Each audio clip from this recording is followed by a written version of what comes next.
Welcome back to the best division in football with your boys Awthentik and The Beard, man. I'm in the middle of a move right now, man. Got a little rinky-dink setup right now. I don't know if you can see in the background. I got so much stuff broken down right now. My internet's lagging crazy right now. We're going to try to get through this, though, man. Y'all know how I do, man. I try to show up as much as I can, especially for our squad, man. Y'all show up for me all the time in these streams.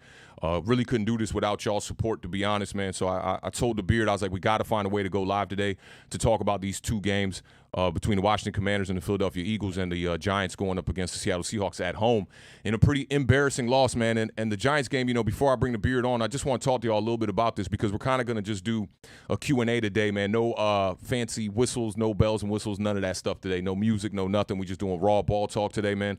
So appreciate all of y'all pulling up. Last minute notice, man. It was a struggle to even get a thumbnail done. I don't have my whole setup set up right now, so I'm just operating off a laptop. Shout out to The Beard for getting the stream together, man. And quickly, as I hit him up, I'm like, yo, let's go live. And within 15 minutes, he was totally down for it. But I knew things were going to go wrong there after that 4th and 1. This kind of felt a little bit like that Dallas Cowboys game, just a bit. You know, we go for the 4th and 1 and trying to copy what the Philadelphia Eagles do with the tush-push play. We end up not getting the first down, and you kind of knew it was doomsday from that point on. You know, you had the strip sack on Daniel Jones early at 7-0. We're still in that game. I think the Seattle Seahawks let us kind of hang around for a good bit there, too, making some mistakes. I remember there was 2 possessions in the green zone from the Seattle Seahawks where they came away with 0 points. So, you know, big shout out to our defense. I think our defense played some pretty decent football. The bend don't break philosophy worked for as long as I possibly thought it could. And, you know, 14-3, man, the Seattle Seahawks were shuffling linemen, and, you know, they had a couple of guys get hurt in there. And I told y'all on the preview show about their kid, the rookie Bradford at right guard. He can play ball. They ended up moving Haynes to the left guard, and they were able to protect Geno Smith, and they were able to protect Drew Lock a good bit in this one, too. You know, it was kind of interesting to see Drew Lock play because I don't know if y'all remember this, but I said I wanted to see Drew Lock play. I thought Drew Lock looked like he was kind of ready, and he's pretty mobile. And you saw him on the sidelines, extremely giddy and ready to get in the game. He could not stop smiling. I like the energy I saw from him, you know, and I think the Seattle Seahawks rally behind him. He ends up driving him down the field, gets that, you know, almost touchdown to Noah Fant, and then they punch it in with Kenneth Walker III right after that. You know, and the Giants get their first red zone trip in the 3rd quarter. I took just a couple little notes I want to run over real quick before I bring the Beard on here. You know, sacked twice by 4 different players on the Seattle Seahawks. It was pathetic. Jones was sacked. Some sources I'm seeing 11 times. On the box score for ESPN, it said 10 times, 14 quarterback hits in this game. Jones entered this game with 62 touchdowns and 61 turnovers in his career. You add the 3 turnovers from this game. So now Daniel Jones has more turnovers than he does touchdowns in the NFL. So definitely a lot of unacceptable football. Shout out to my homie Bass for supplying the spaces on Twitter last night and this morning. I got to pop in and chop it up with them for a little bit. This was one of the things he was talking about a lot during that space. 11.5 points per game through 4 games for the New York Giants, and we've scored a total of 3 points at home. Not in the first half, period. We've scored 3 points at home. So this has been really, really bad. And I think, you know, for the Giants fans that kind of try to keep it realistic like myself, you know, I did see this team being at about 1-3 when we started the season. I thought 2-2, we would be very fortunate to be at 2-2.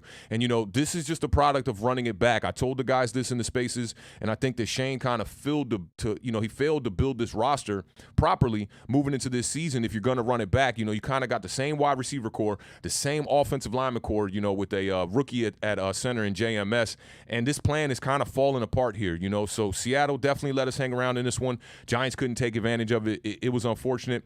I want to bring the Beard on real quick, and you know, just to give me some thoughts about his game a little bit as well, because they were in the opposite kind of you know, a position than us, you know, like they were battling. Their quarterback looked like he was fighting. That team was rallying around him. Whereas with the New York Giants, we see, you know, a team that really looked like they kind of lost hope in the quarterback mid-game. I remember when the pick 6 happened late in the game, you saw Darren Waller in the back of the end zone. A lot of people thought he was like wide open on this play, but there was a corner playing thirds over there. He was kind of in the vicinity, but nonetheless, Daniel Jones makes a bad throw, and you see the energy from Darren Waller just like completely fall flat. They had an end zone camera where he's just literally watching homie just run this thing all the way back 100 yards down the field. But Beard, just quickly, you know, just like how I did, what was your assessment from what you saw from the Washington Commanders, and, you know, just a little bit about how you see y'all moving forward and the kind of fight y'all put up against the Eagles? Again, now, this is back-to-back games, you know what I mean? Yeah, well, first and foremost, big shout out to Awthentik, because For those of you that don't know, we've moved quite a few times over the few years, and it's insanely stressful. A lot of stuff going on, a lot of moving pieces. But once again, big shout out to everybody in the chat. We thought it was important to at least, you know what I'm saying, come here, get some time with you all. Let's talk some football, talk Commanders, talk Giants, Eagles, Cowboys, you know, whatever it is you guys want to talk about. So big shout out to Awthentik for making this happen through all of the craziness that's going on. Because if you've moved before, you know how it is. But moving with the studio is a whole different ballgame. So big shout out to Awthentik. Listen, it's interesting because when I hear the way that you just ended the talk about the Giants, right? A lot of that is going on right now with Commanders fans, because Commanders fans are upset. Like, you know, we were supposed to make upgrades, right? And Wiley's that left tackle or you know, right tackle, and he's a mess. And like, this is supposed to be the upgrade. And our linebackers, you know, we basically went into this season with a very, you know, similar roster as we had before, you know, with a few, you know, rotational changes as far as the offensive line goes, and then Sam Howell. So there's a lot of that same sort of talk going on right now in the Commanders fan base. As far as the game goes, it was tough. It was tough. For me, like, it's like, you know, some people don't believe in moral victories. I don't necessarily look at it as a moral victory because I don't know what that really is, but I will say that I was happy to a certain extent. Obviously, you're upset that you lost the game. You know what I'm saying? But like, for me, like, this was a huge test. And there's a lot of like crazy chatter in some of the, you know, radio world here in DC where people were trying to say that, you know, Sam Howell was basically playing for his job in this game, which is absolutely ludicrous. You know what I'm saying? So, but I think that to see how he performed after such a bad game was just, that's like something you don't necessarily expect out of a young quarterback. Yeah. You hope for it, and you see it in some quarterbacks, you know, but to see him perform the way they did, I thought it was amazing. But most importantly, Eric Bieniemy putting him in the position to succeed was one of the biggest you know, things that stood out to me. One of the most important things, obviously. Now, there's some growing moments, growing pains in this game, you know, especially for Emmanuel Forbes. But I think that, you know, he made some plays too in this game. Did he get abused? Yes. People don't realize. I think I feel like the Eagles might be one of the most underrated, hated teams in the National Football League. It's just like there's always feels like somebody has to throw something in, like at the end of a sentence when it comes to the Eagles. And I think it's crazy because Devonta Smith and A.J. Brown have to be top 5 wide receiver duos in the National Football League. Most definitely. Top 3 even. You know, like that's going to happen. But I think, you know, Chase Young, I thought that I've been always critical. When I'm critical of Chase Young, the main thing I'm critical about with him, and you guys know I'm a big Chase Young believer. I stand by Chase Young more than most people do in this community, you know? So his discipline has always been an issue with me, you know? And I thought that he looked more disciplined in this game than any other game I've seen him in that I can really remember. You know, like sometimes you don't really look at it because he might have a big game or a big play, so it kind of like just hits the back burner. Yeah. But for me, I thought it was super important because with Jalen Hurts, you can't allow what Josh Allen did to us, you know, because Jalen Hurts can do the same, if not more. In you know, back-to-back weeks, that would be terrible. Yeah, I thought that was a good sign, obviously. Now, the defense, a lot of people are upset with Jack Del Rio. And look, I understand we're supposed to be this great defense, right? We're a good defense. Just because we gave up, you know, X amount of 34 points to Philadelphia, and then 37 to the Bills, 37 to Buffalo. Those are 2 of the best offenses in the National Football League. Yeah, you know, and you have to think about it like this too. If it was not for the Washington Commanders defense, we would be 0-4 right now. The Washington Commanders defense basically won us the game in Arizona and won us the game in Denver. So I try to take that into consideration as well, you know. And so also there was 4 field goals. So that's 12 points right there. So it's like, you know, you're doing some good, obviously. It's just I think the expectations are so high for this Commanders defense that's something that there has to be some change. Obviously, the schedule is going to ease up a little bit here, but Sam Howell lucky y'all, man. Yeah, well, listen, I say that very lightly because Washington has been known to Washington, and especially against the Chicago Bears. You saw Justin Fields torched us somewhat, last season. So I'm trying not to. Yeah, I'm trying not to see that again. And shout out to Awthentik for beating me by less than a point in our fantasy football match. That was crazy. That was down to the wire. I needed that one reception. Down to the wire. Sam Howell made some throws in this game, though. My God. And he did it with his legs, too. Yep.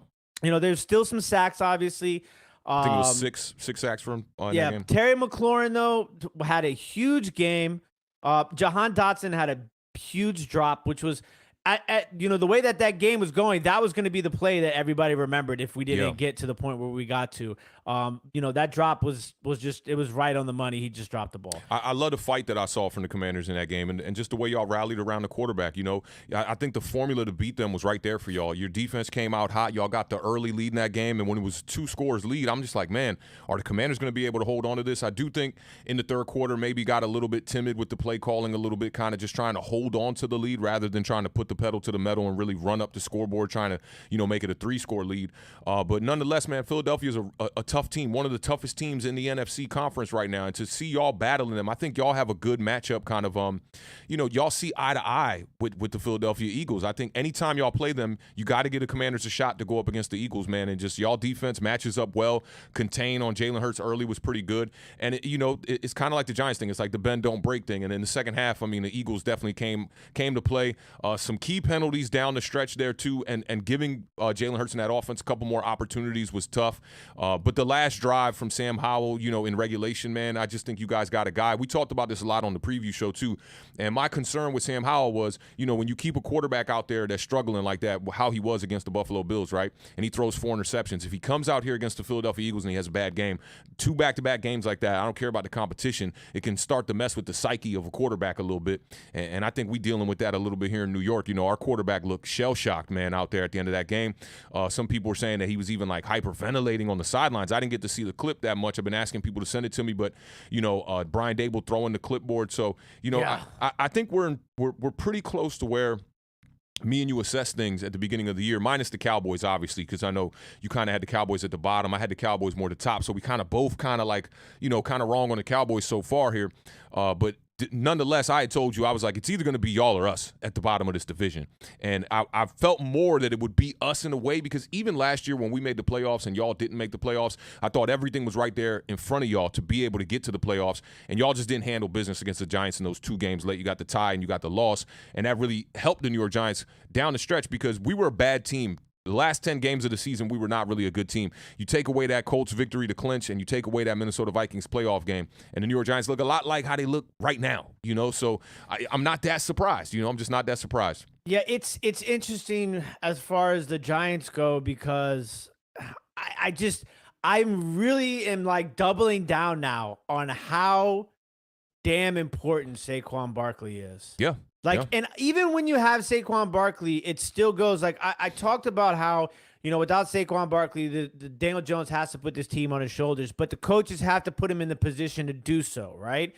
And I think that's going to be the same case with Saquon Barkley. The coaches are still going to have to, they have to figure out what the identity is of this team. And I think that's such an easy question to answer.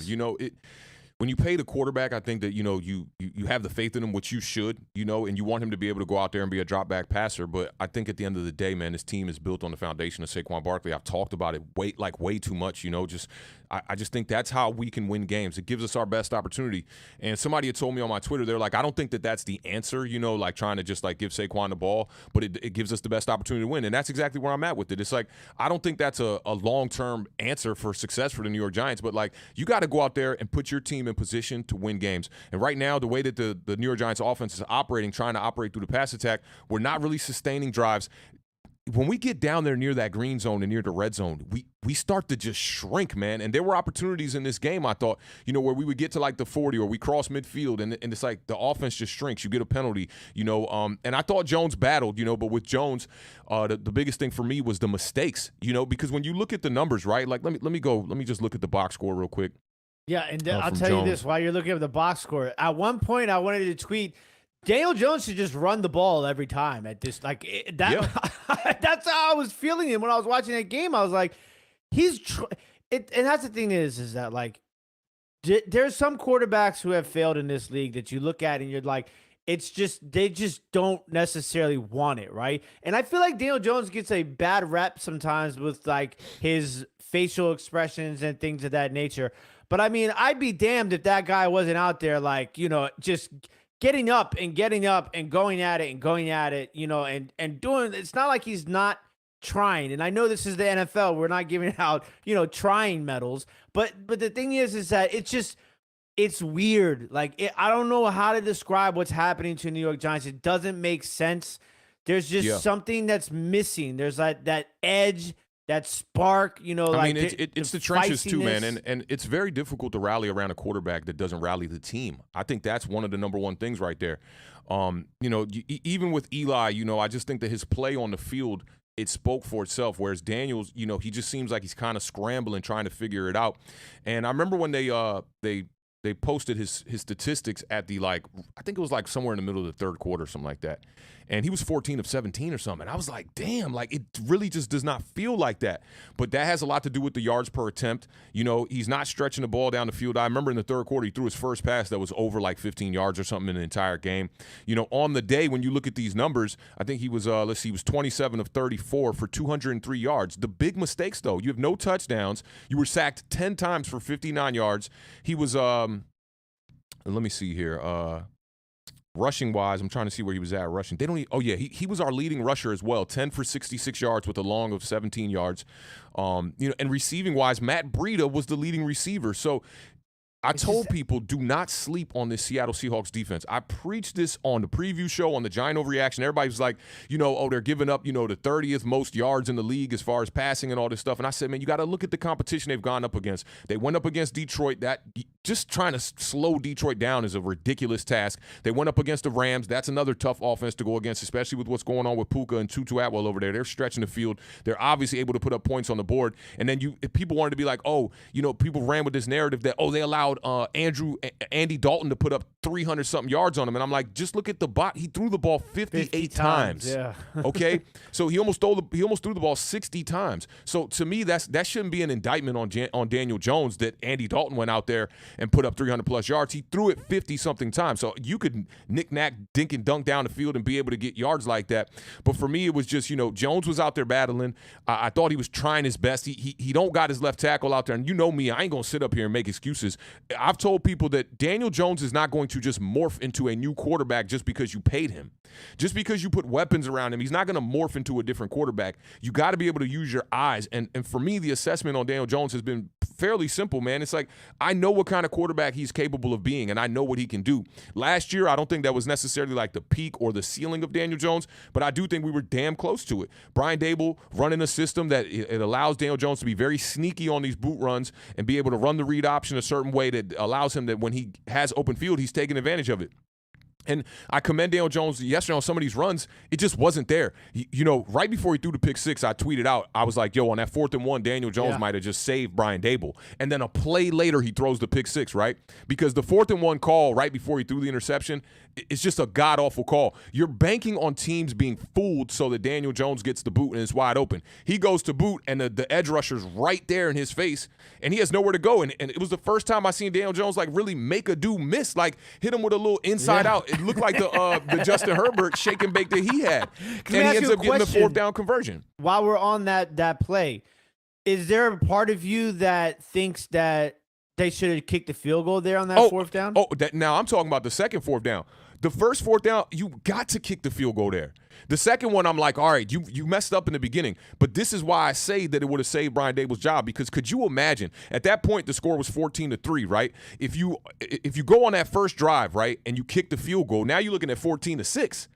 it's a no-brainer to kick the field goal on the second one, right? You cut it to 14-9. Yeah, it's still a one-possession game and whatnot, but you're in it at least where if you could stop, your defense is playing well all night, right? Thibodeau you make the had stop. a great game. Thibodeau had a pretty good game. But if you make that stop there, now your offense is driving to take the lead down by 5, right? And this is why I say that the 4th-and-1 conversion the second time, Daniel saved Brian Daboll there. He really did, because if they don't, just imagine if he goes to roll on the boot and the edge rusher's right in his face and he gets tackled, people are going to be looking at Brian Daboll saying, yo, we had 2 4th-down conversions that you could have just kicked the ball, and here we are looking at a 5-point game. Instead, Seattle comes back down. They end up scoring a touchdown, and they go up 21-3 now with the pick 6. Game's over at that point. Yeah. And the third quarter's just finishing out. The game is over at that point. So I don't think that the coaching staff is completely blameless, right? But at the end of the day, man, they're putting their faith in this quarterback the same way that a lot of people did in this fan base, right? And I had to call out some people, man, like in these spaces earlier, man. Like I'm hearing people saying like, oh, the coaches, man. Y'all are the same people that were telling me that Daniel Jones is better than Lamar Jackson. You got Greg Jennings going on a national platform in FS1 telling you that Daniel Jones is a better quarterback than Trevor Lawrence, okay? These are asinine comments to make. You have to be able to just use your eyes and assess the game the way it is supposed to be assessed. And I don't claim to be some guru, but if you think that Daniel Jones is in the class of these guys like Jalen Hurts, Lamar Jackson's, dude, these guys, they literally think that Daniel Jones is a better quarterback than Justin Herbert. Yeah, and I'm like, just look at the throws. Just look at the throws from the kid Justin Herbert when you see him on Sundays. And people try to find ways to prop our quarterback up on a pedestal by bringing other quarterbacks down. And honestly, that's why I'm one of the people in this community that gets a lot of hate, right? Because I just assess it for what it is. I'm not going to tell you that my quarterback is better than another team's quarterback until I see it, right? That's just how I look at it. And people look at me like I'm the bad guy. I'm not the bad guy. I'm just reporting the news that the way I see the game, just like you are. But I think that it's worse for people to walk into these situations with complete blind faith and look at the people who are assessing it with like a realistic standpoint here. Like I'm not the guy out here that's on Twitter telling you Daniel Jones is trash, Daniel Jones is garbage, we need to bench him, we need to find a new quarterback. Even after this game, people are talking about the draft already, and that's not me.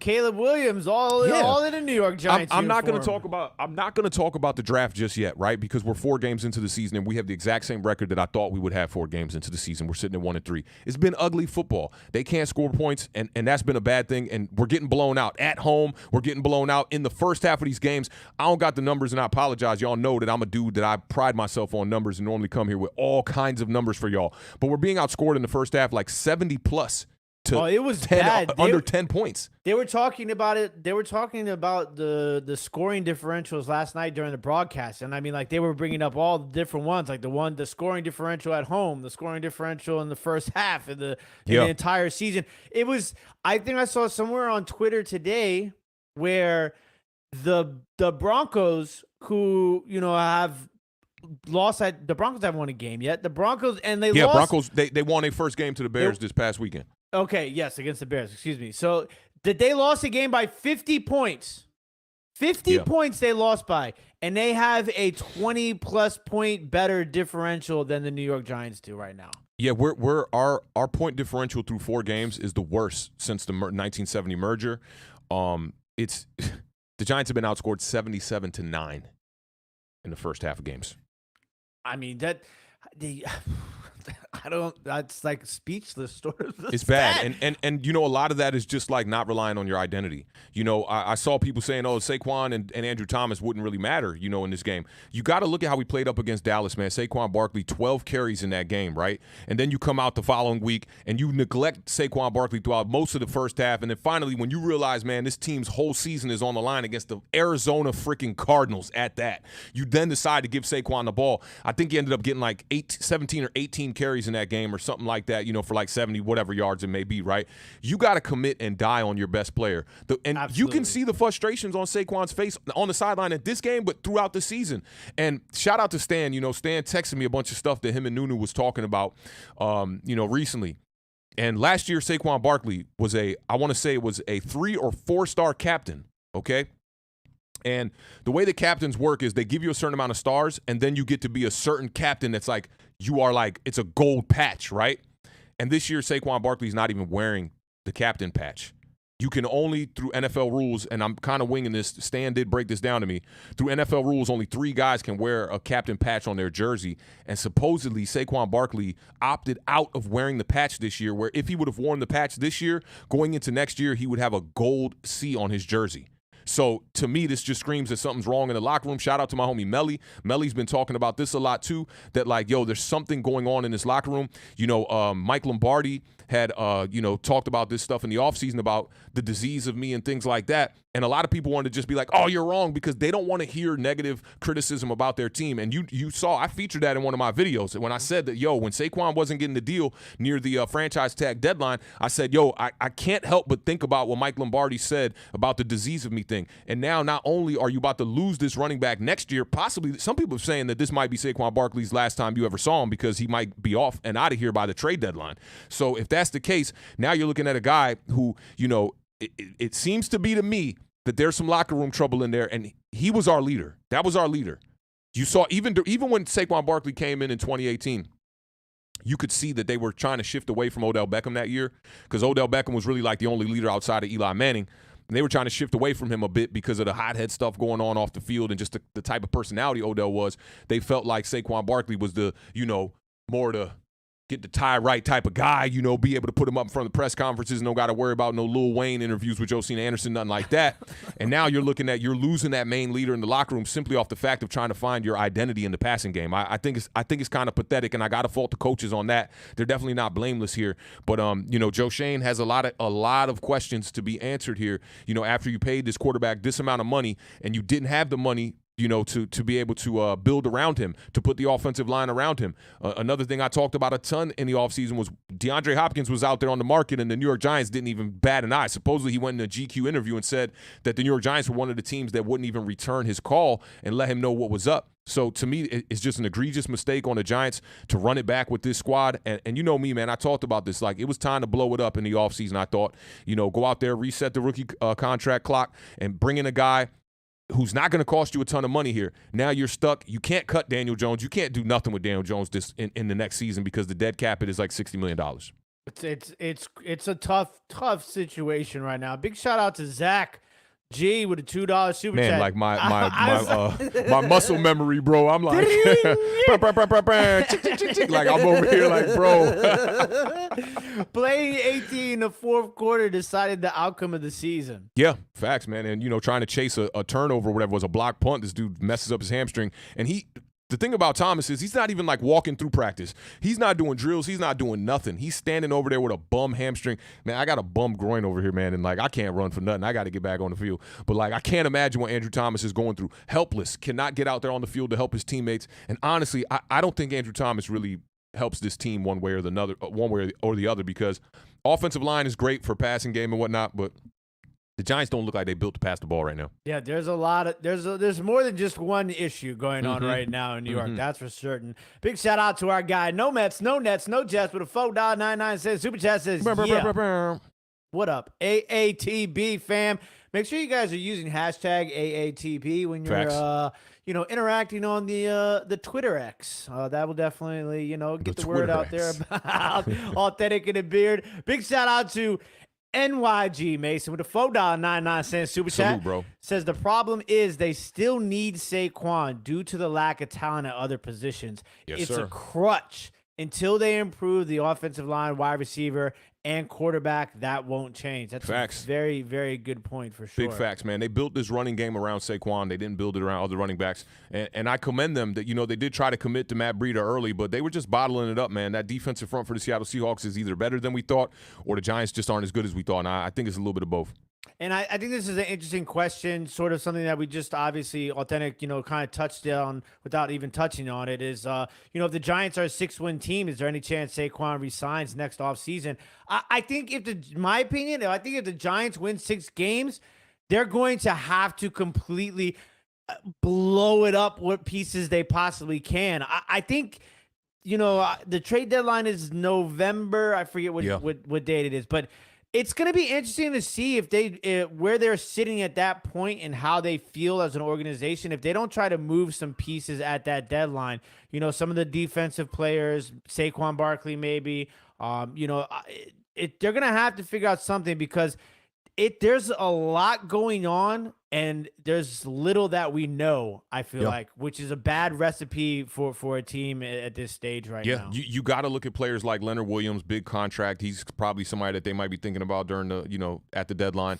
Adoree Jackson definitely being another one. And then you just got to just cut bait with a lot of these other guys, man. Like, they brought in Glowinski a year ago and Ben Bredesen and all these guys. And I don't know what made them think that this offensive line was going to hold up better. Now that teams have, a full year of tape on the New York Giants, they can scheme against Brian Daboll and Daniel Jones a little bit better. And when you just throw Daniel Jones out there, I mean, it was really him, Darren Waller, Matt Breida, and Jalen Hyatt, who, I like the commitment to try to get him to get a couple of more receptions that aren't just deep down the field type of throws. You did see a couple little comeback stop routes and stuff like that on his catches. He didn't get the big play in this game, but I definitely think you got to cut ties with a lot of these players, man. Anybody that's like of the older regime that's older, and has not signed a new contract, you have to consider letting them go.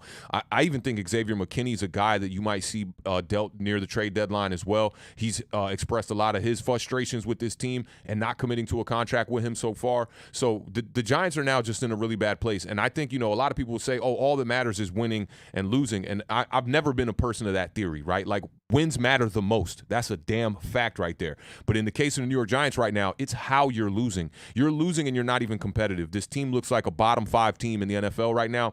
Dare I say the Chicago Bears are a better team than the New York Giants right now, even after that debacle loss they had to the Denver Broncos on Sunday. I still think that they have a better team, that if we played them head-to-head right now, they would probably beat us. And some of these other teams that are at the bottom, I can't even think of anybody else that's as bad as the Chicago Bears. Like, Minnesota Vikings have a great offense. They're looking at, what are they now? They got one win, or are they still winless? They just beat Carolina this week. They beat Carolina, right. So they just got their first win. The Broncos look like they could beat us right now, too. So the Giants are looking like one of the worst teams in the NFL. And I saw, a lot of people clowning the Jets this past week, before Zach Wilson put up some good tape here against the Kansas City Chiefs this week. And this is a reason why I just don't jump out on a limb and make these, like, egregious takes, like, where you're just like, this person's trash. Write him off. He's garbage. Zach Wilson's got to be up out of here. And you know me, Beard. I was rooting for Zach Wilson heavy. Watching Hard Knocks and seeing his struggles and how he's, adapting to bringing in a veteran quarterback like Aaron Rodgers over there. And I thought it was a great thing for him. And now they threw him out to the Wolves. He went up against one of the best teams in the NFL right now, and he played a really good game. And, you saw him on the sideline saying it was my fault. It was my fault. I feel for that kid. I feel for Daniel Jones too, but the big difference here is that Daniel Jones got the bag. Zach Wilson's a guy that they're just looking at, hey, we're just throwing you out here because we lost our star quarterback. So Giants moving forward, man, it's going to be very, very tough. This is going to be one of the worst seasons to watch if they continue to lose games like this.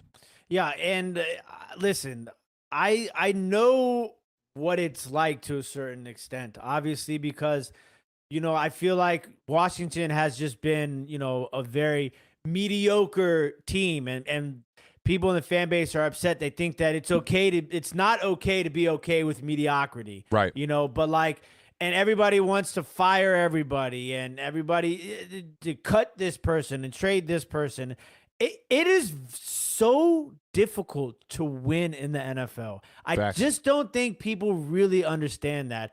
But the big difference is I think, with Washington right now in comparison to like the Giants is, the competitiveness between in the games. Obviously we got shellacked by Buffalo, but, in every other game we were competitive. Whether we shouldn't have been competitive with Arizona and Denver is a different story. Yep. But still, we were competitive with the Eagles. It's just there is something that is hanging over. It feels like this dark cloud right now. Yeah. Especially with it's now that I start to dig into it and think about it, it's weird because you didn't have that feeling at all moving into this season about the New York Giants.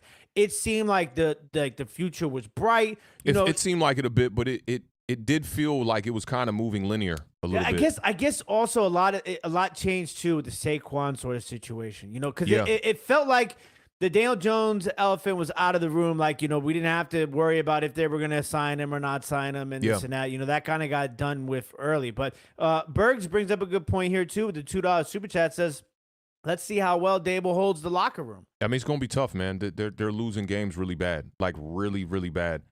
I wanted to respond to something you said about the dark cloud. The dark cloud is the quarterback, bro. I hate to say it. That's what it is. And it's not that it's like it's not the worst reigned tornado, dark cloud like the one that hit College Park a couple years back, right? It's not Sharknado. It's not Sharknado, a right? derecho. It's one of them joints where you thought you was going to get a sunny day and you like, damn, why is it this cloudy out here today? It's one of those, right? We've seen now 3 coaching staffs deal with the exact same thing. And I do want to get to this chat and kind of like fire off some of these questions. So y'all can start rolling the questions in comments. I want to try to, this is going to be for y'all today because I know how tough it is for people to wake up and go to work. Shit, for me to be able to wake up and have to move all this stuff that I got going on behind me today and, cleaning out this other. I'm doing so much stuff right now, y'all, but I am committed to giving y'all content, but I just think, man, like I see someone in the chat that said, bring Justin Fields to New York. Alvaro, he said, bring Justin Fields to New York with the laughing emojis, right? It makes me think about something with Brian Daboll, right? And I don't know if this is a Joe Shane thing or what. I don't know if this is a John Mara thing or what, right? I'm not even gonna say I thought. I know with my heart that Brian Daboll is smart enough to not put Daniel Jones in this type of situation, to be a drop back passer. And when you look at Matt Eberflus with the Chicago Bears, I don't think that he's smart enough to be able to know how to play to Justin Fields' strengths, right? And entering the year, y'all know what I said. I said I would 1,000% trade for Justin Fields, right? He was a kid who had 2 more years left on the rookie contract and the 5th-year option, right? You're paying that kid $4 million a year, okay? And Daniel Jones is making $40 million a year. And this is why I thought it was one of the more brilliant strategies, and I will stand on it. Like right now, yeah, it looks like Justin, well, maybe not so much last week because he played a damn good game last week outside of that last turnover, right? First 3 games, Justin Fields looked like absolute dog shit, right? And a lot of that has to do with Justin Fields is not able to read defenses, which is kind of the same problem that Daniel Jones has to a lesser extent, though. Daniel Jones reads defenses a good chunk better than Justin Fields. Brian Daboll would be smart enough to bring in a player like Justin Fields and use him and use his biggest asset, which is running the football from the quarterback position. Just think about how dynamic something would be with Justin Fields and Saquon Barkley in the same backfield, and then Darren Waller at tight end, and then a guy like Jalen Hyatt who could stretch the field. I don't think that we would be winning a ton more games. Don't get me wrong here. But you would be more competitive. We would be more competitive, and I would have more faith because, when you have a younger quarterback like that, a guy who's still on the rookie deal, you can, give a couple of passes out. We gave passes to Daniel Jones throughout the first 4 years, no problem, and I didn't bat an eye. I was one of the people that was giving out some of those excuses, and I'd say for 2 years now I've been in a bag of, like, I know what Daniel Jones is. It does not take 5 years to assess what a quarterback is, okay? And I'm not saying that he cannot, still be on the incline and excel as a quarterback in this league. I think he can still get better, obviously, if you put a better offensive line around him. But this kid, the way that he is not making adjustments at the offensive line, when you look at the quarterback getting sacked 10, 11 times in a game, you also got to look at how they're doing pre-snap reads and how they're trying to adjust to protection. Dan Orlovsky had a great breakdown on this earlier today on his Twitter. Definitely go check that out, where he talked about, this is one of the easiest fronts to be able to put up a protection up against, where you got 5-on-5 and it's an extra man there. Seattle Seahawks had a 6th guy on the edge, and he's the one you got to keep your eye on to understand if he's coming in for the blitz. So I know a lot of people are looking at that Justin Fields thing going, I saw no Mets, no Nets, no Jets in the building. Shout out my man. But, for me, I would not be a guy who would be like absolutely no to Justin Fields, right? But I do think that the New York Giants are not in position to do that now. You got 1 year left on Justin Fields' contract. That's not going to be no easy trade. If they were willing to give away Justin Fields for like a 7th-round pick, 6th-round pick, I'm on it all day. But yeah, I don't think that's what they're going to give him away for. I don't think they're that stupid in Chicago. Maybe they are, that they would give him away for like a 5th or 6th-round pick, because Justin Fields has the type of athletic ability that not even 5 quarterbacks have in this league right now. His problem is reading defenses, and that's definitely a struggle that he has, but we're struggling with that right now with Daniel Jones. And I don't know where you go moving forward. Like, you cannot bench a $140 million quarterback who's guaranteed $90 million on the contract. You just can't bench him. And honestly, I think Tyrod Taylor gives us just as good of a chance as Daniel Jones to win games. People might clip this up and say, look, Awthentik, he sounds crazy over here talking about Tyrod Taylor. Listen, man, I don't make crazy assessments. When we came into the year in 2022, and I was saying, like, look, 3-4 games, Emory Hunt was one of them. Shout out to Emory Hunt, who follows me on Twitter as well. I was definitely in support of what he was saying. If you get 4 or 5 games of Daniel Jones struggling, then you definitely got to consider Tyrod Taylor. We've seen Tyrod Taylor as a guy who we think is pretty capable, maybe just as capable as Daniel Jones, but the difference is that Daniel Jones is a bigger prototype body in the NFL. I think when Daniel Jones gets off the running, a lot of these runners fear him because he's a big body, and you saw it with Jamal Adams. He got the concussion trying to tackle low, caught a knee to the back of the helmet, and that knocked him out the game. To me, There's no difference in a quarterback like Drew Lock than with Daniel Jones. The only difference is Daniel Jones has a bigger body. But when you see Drew Lock, the pre-snap read that he did in that game, he only played for one drive. But I remember there was a play where the blitz was coming off the left edge. The way that he just automatically knows that there's a free rusher and he let go of that ball quickly on the sideline to be able to get Noah Fant in position to run down the field and almost get them a touchdown. To me, he's a sharper. He sees the game faster than Daniel Jones does. But Daniel Jones has the big body, the big stature. So when he's stepping out the pocket, he's not going to be able to get hurt. This makes me think about a quarterback that y'all had, the Beard, and Kyle Allen.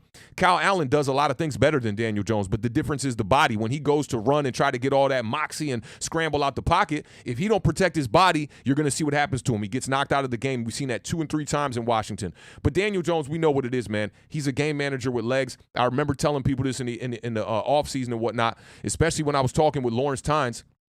You know, I told Lawrence Tynes on his post when he said, yeah, Daniel Jones absolutely deserves $40 million. I said, well, he's just a quarterback that's above average. And he gave me a bunch of shit for that. And I'm like, okay, well, like, I think we're seeing it today, man. And even to the point where Lawrence Tynes tried to attack me as far as, like, what level of play are you qualified enough to be able to speak on Daniel Jones? Like, where did you play football at? And I'm like, bro, I played quarterback on JV and I played wide receiver on varsity for 1 year. That was it.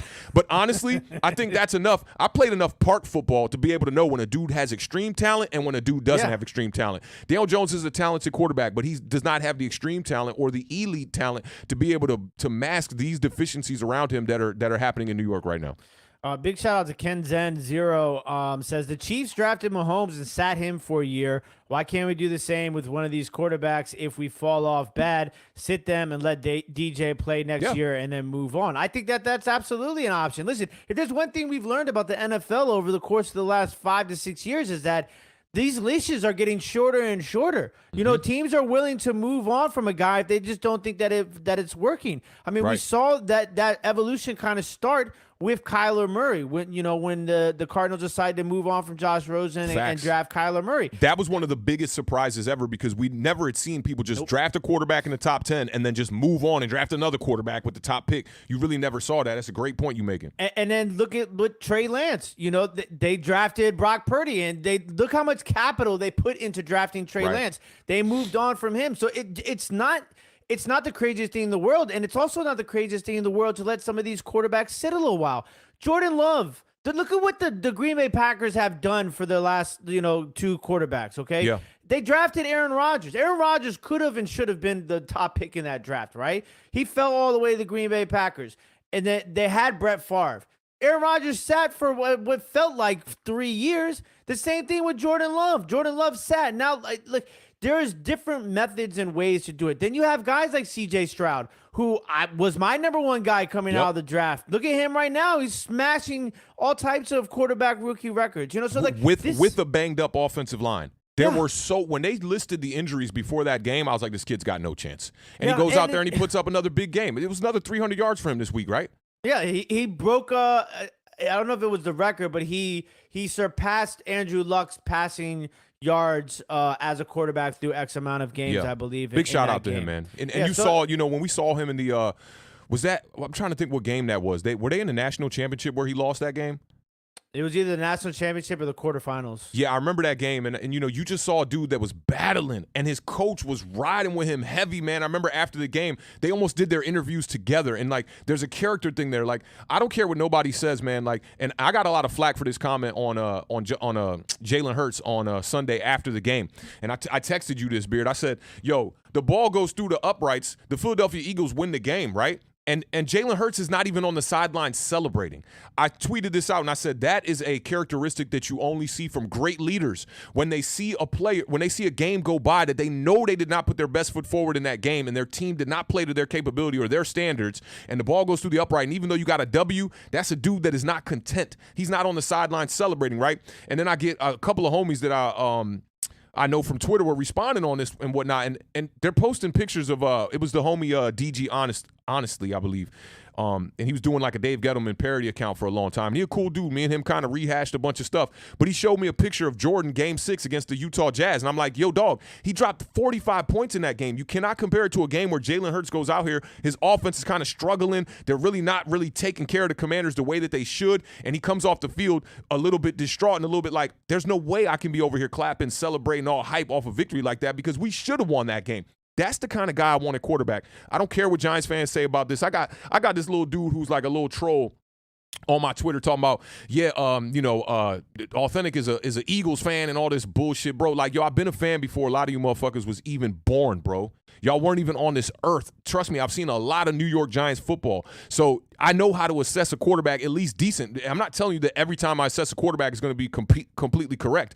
Obviously not the case with Justin Fields so far through 3 games, but that still does not remove any of the talent that you see on the field from a guy like Justin Fields. So I'm just trying to assess this as clear as day as I possibly can. People get so invested in their team, and I made this comparison on the last stream, right? It's like they're talking about their child. You know, my mom used to do this every now and again, right? The teachers, the principal hit her up, be like, yo, your son's over here, he's bojangling. He's really not taking his school stuff too seriously. And my mom will be like, no, what? Ain't no way that's my son, because at home, I'm doing everything I need to be doing. And that's how people treat their team. They treat this team like it's their son. And I'm not telling you not to. I love the New York Giants with a passion. Until this casket dips, I'm going to be a New York Giants fan, right? But at the same time, as you get older, you will mature, and you will start to see that, like, you can't just be thinking that everything in life, forget just in football, you can't be thinking everything in life is going to be just, peaches and cream, like 120. It's not going to be like that. It's not going to be like that. So when you see some failure, then you got to start to assess things the way that it is, because now you're going to be ahead of the curve. You're going to be able to see things for what it really is. And with this New York Giants team, anybody who shows up in this chat on a religious basis, on a weekly basis, y'all know what it is. I've been saying the same thing. I've been saying the same thing for 2 years now. It's okay to walk to the bottom of the hill and not die on it. Mm-hmm. I think that's the other thing too. Like, there's nothing wrong with being like, hey, I think I want to do something else. I'm going to walk off of this hill. Like, I've come to a realization. I think sometimes some people just feel like, I don't know why, but you have to die on these hills. And I just remember that it's okay to step back, reassess, reevaluate, and come to a new conclusion. There's nothing wrong with that. You don't have to die on the hill. Sebastian says, 1-5. Are we blowing things up at the deadline? Players and coaches. Coaches, I don't think so. I think it's like, for me, it's always a little weird when coaches get fired after 1 year. Like the Houston Texans just did that for like 4 years in a row. Like I don't think you win Coach of the Year and then fire the coach the next year. If Josh McDaniels can still be a head coach in this league, then I'd be damned if the New York Giants fire Daboll. But look, don't rule anything out, because this is the thing, man. If Mara is so invested in this quarterback and this coaching staff is not, that could cause some heat. That could cause some heat. So I don't know, but this coaching staff does not deserve to be fired. They overachieved last year with a poor roster. They got this team to the playoffs, and they won their first playoff game since 2011. You can't go out here thinking this is Brian Daboll's fault. I don't know what those conversations are like with the front office. I don't know if there was a maybe some kind of like, heated exchange or any kind of exchange on the quarterback, because Daniel Jones signing that contract came down to the wire. And it even, there were reports that came out that said Daniel Jones had to call John Mara. So, like, we don't know, yo. I can only sit up here and speculate, but we don't know. Maybe there was a conversation there where Brian Daboll and them wanted to move on, and the front office was like, nah, we want to stick with this quarterback. I signed the checks here. We're keeping this quarterback for another year. If it don't work, I'll give you, I'll be a man of my word, and we can figure out a way to move on. But it is what it is at this point. I wish I was a fly in that room so I could see what was going on with these conversations. Our coach is clearly frustrated. You saw him go over there, show Daniel Jones the play with Darren Waller in the back of the end zone when he threw the pick six, and then he threw the whole Microsoft Surface on the bench and whatnot. He's extremely frustrated, and I respect him for that, because we can't be coddling this quarterback like a lot of the people do in this fan base. And honestly, man, like, I know that the tide is going to turn here as far as like how people respect what me and you do up here, Beard, because I'm not going to come up here and tell you, like, I told you so, I told you so, I told you so. That's not my vibe, right? But, like, for the people that just, like, attack fans for having their issues with this team and their concerns with this team that did not come out hot, has not came out hot in the first half for now a season and and a quarter almost now. You talking 20 games that the New York Giants have now found a way to come out on the right foot in the first half, because I talked to you about this a lot last year. First half play for the New York Giants, we're always down on the scoreboard. And then we're trying to find ways to rally back and try to figure out a way to win the game in the fourth quarter, and everybody was running around with these fourth quarter statistics with Daniel Jones and whatnot. The identity of the New York Giants is Saquon Barkley. And I saw somebody talk about this in the chat. I apologize. I'm on my laptop right now and things just don't run as smooth, right? They were saying something about we shouldn't have signed Saquon to a long-term deal. I would have signed Saquon to a long-term deal, at least like a 3-year deal, but I also would have moved on from the quarterback. When you reset that rookie clock, now you bring in a guy. I was so hyped for Anthony Richardson. I'm like, find a way, man. He looks a lot better what's crazy? He looks a lot better as an NFL quarterback than he did at times as a college quarterback. Yeah, they talk about the scheme over there with the Gators, man. They didn't know what they was doing with Anthony Richardson, man, trying to have this kid drop back and pass, and then you wonder why his completion percentage is under 60% or whatever it was. He had a game where he was like 1 for 14 or something. It's like you just going to continue dropping him back to pass the ball. But I wanted to bring in a guy like Anthony Richardson. People like Entertainer, people like Bad Dog, who Bad Dog owned up to this. Shout out to Bad Dog, too, because Bad Dog eating a lot of crow right now, and he on man time doing it. I respect that, right? Because he put out a lot of positive stuff, and it's not coming to fruition. And I'm not going to sell y'all no pipe dream. I'm not a mascot for the New York Giants. I'm not going to sell you any type of pipe dreams, right? But a lot of these people are telling me, yo, what is the better option? What is the better option? And you talked about this tweet that I sent back to Bad Dog, where I listed every option you could possibly think of as a bridge quarterback and as a rookie quarterback. Anthony Richardson being one of the guys at the top. You can look at Brian Daboll. He has an interview. I'll post it in the comments here when I get a shot to, right? But he had an interview of how they got Josh Allen. They didn't just get Josh Allen by being an awful team, getting a top 3 pick in the draft. They had to trade 2 draft picks, one of them that was acquired from another team, to be able to move up twice in that draft to be able to get Josh Allen on that team. But when you see that you got the vision and you got the quarterback that can bring that vision to life, go get that guy. And that's what I talked about. I'm not sitting here telling y'all that Anthony Richardson was the guy that was on their radar. And I told people this in the summer. I said, yo, like Anthony Richardson, if you believe that he could be a guy that could come in here and win you more games in the future, then you got to go out there and make the move. And I thought keeping around a veteran running back like a Saquon Barkley to help him out, bringing a guy, use his legs, to be able to move this offense the same way we did in 2022. And you could see some success. It might have regressed a little bit, but I think if we had a rookie quarterback right now with the New York Giants and we were 1-3 and games were looking a little suspect like this, how they've been, I think the leash would be a lot longer for fans and people wouldn't just be clocking out after 4 weeks of football. Yeah, and, Kareem Yee also talks about, all the quick slot wide receivers where the quick crossing routes and the screen passes. Listen, I tell you that, my opinion, it's a lot harder to game plan for things like this when you don't run the damn ball. Facts. Because and I think they're trying to ascend so much that they're trying to throw the ball too much, But I can't say the same for this game plan here. I don't got the numbers in front of me. I'm just trying to keep this one window open so my computer doesn't blow up over here, right? But this game, to me, and I haven't really even done any deep dives on this because I've just been working, so I could be wrong on this. But to me, the balance was a little bit more there in this game. You saw them trying to commit to Breida, and it just wasn't there. And Daniel Jones was getting his, on the ground a little bit as well, too. I think he had 60 yards, I think I said earlier. But to me, before this, their realization point should have happened a little bit earlier. Week 1, you shouldn't be coming out here thinking you're just going to drop back and throw the ball. You come out on the first drive against the Dallas Cowboys, and 6 of the 7 plays are rushing plays, and you see a lot of success, and then the field goal gets blocked, and then you just go panic time. Let me just throw the ball a ton. You got to put that on the coaches, but the coaches are strapped for talent, man. Offensively, especially. Big shout out to this defense, man. They kept us in this game, for a long time, for as long as they could. They kept us at a 2-score lead where, our offense should have went out there and put some points on the board to try to help out this defense. Big respect to these young corners. Big respect to Wink Martindale, who a lot of people was trying to put him on a hot seat last week. And I told y'all need to pump the brakes on that. Wink Martindale's scheme is proven. Wink's peekaboo scheme is proven. We know what he is. I see Adam Costas in the chat too, man. Big shout out to Adam, man. I heard you in the spaces earlier, man, and a lot of my homies in my group chat, they was like, yo, AC is going crazy right now. Big shout out to AC in the building too, man. Shout out to all of y'all coming up here rocking with us too, man. We got 120 people in the building. Big shout out to Ryan for $4.99 super chat. Says, is it Tyrod time for Miami week? What's the harm? Me personally, listen, I understand the philosophy behind it, and I mean, it's not necessarily the worst idea out there, but I'm not a believer of pulling a guy 4 That you weeks paid into the 140 season. million to. Yeah, listen, I was gonna let that part of it slide. That's the biggest. That's the biggest part of it because if it's Daniel Jones on a 5th-year option or 4th year, you're benching him. You're absolutely benching him. Yeah, it's listen. There's a lot to digest here with that contract, financially, emotionally, mentally, right now. But I think you gotta just let it ride out. I mean, hopefully you get Saquon back this week.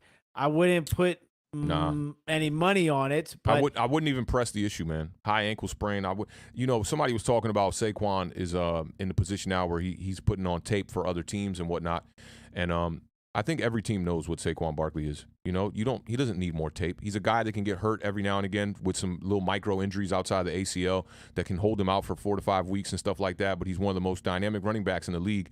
If you can find a offensive mind like Kyle Shanahan in San Francisco, somebody like Sean McVay or somebody, I don't think that the Miami Dolphins need another running back, so probably not Mike McDaniel. But anybody who's of the offensive thinking, they could bring in a guy like Saquon. And you just, look at how San Fran uses CMC. They just use him on every damn play. They're like, we're going to get the ball in our best playmakers' hands by any means necessary, like Malcolm X at the window with a gun. Throw the ball, all of it. It's all of it. Big shout out to John for the $10 super chat. Says it was a huge mistake to open up the playbook with this pathetic O-line. DJ was trashed last night. PTSD. Yeah. He's been pressured 46 times through 4 weeks. He's been sacked 22 times, 44 all of last season. WTF. He's right there behind Sam Howell's. And there's a reason for that. Record. Yeah. I bet you Justin Fields is right there too. I bet you. Because those quarterbacks hold on to the ball too long.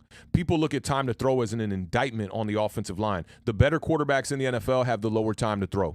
They're getting rid of the ball fast. You saw it with Brock Purdy when we played the San Francisco 49ers. He had more pressures on him in that game than Daniel Jones did, and he was much more effective in that game. That's why I was appalled by the comments from Evan Roberts saying that Daniel Jones played a blah game, but Brock Purdy played a bad game. He was under pressure way more. They broke the record for how many times a quarterback had been blitzed in the next-gen era at 84%, and Brock Purdy still went out there and made some big throws. The fade route to it was actually a sluggo to Deebo Samuel, and, a couple other big throws on the sideline. I saw the crosser route to Kittle, just a bunch of big throws.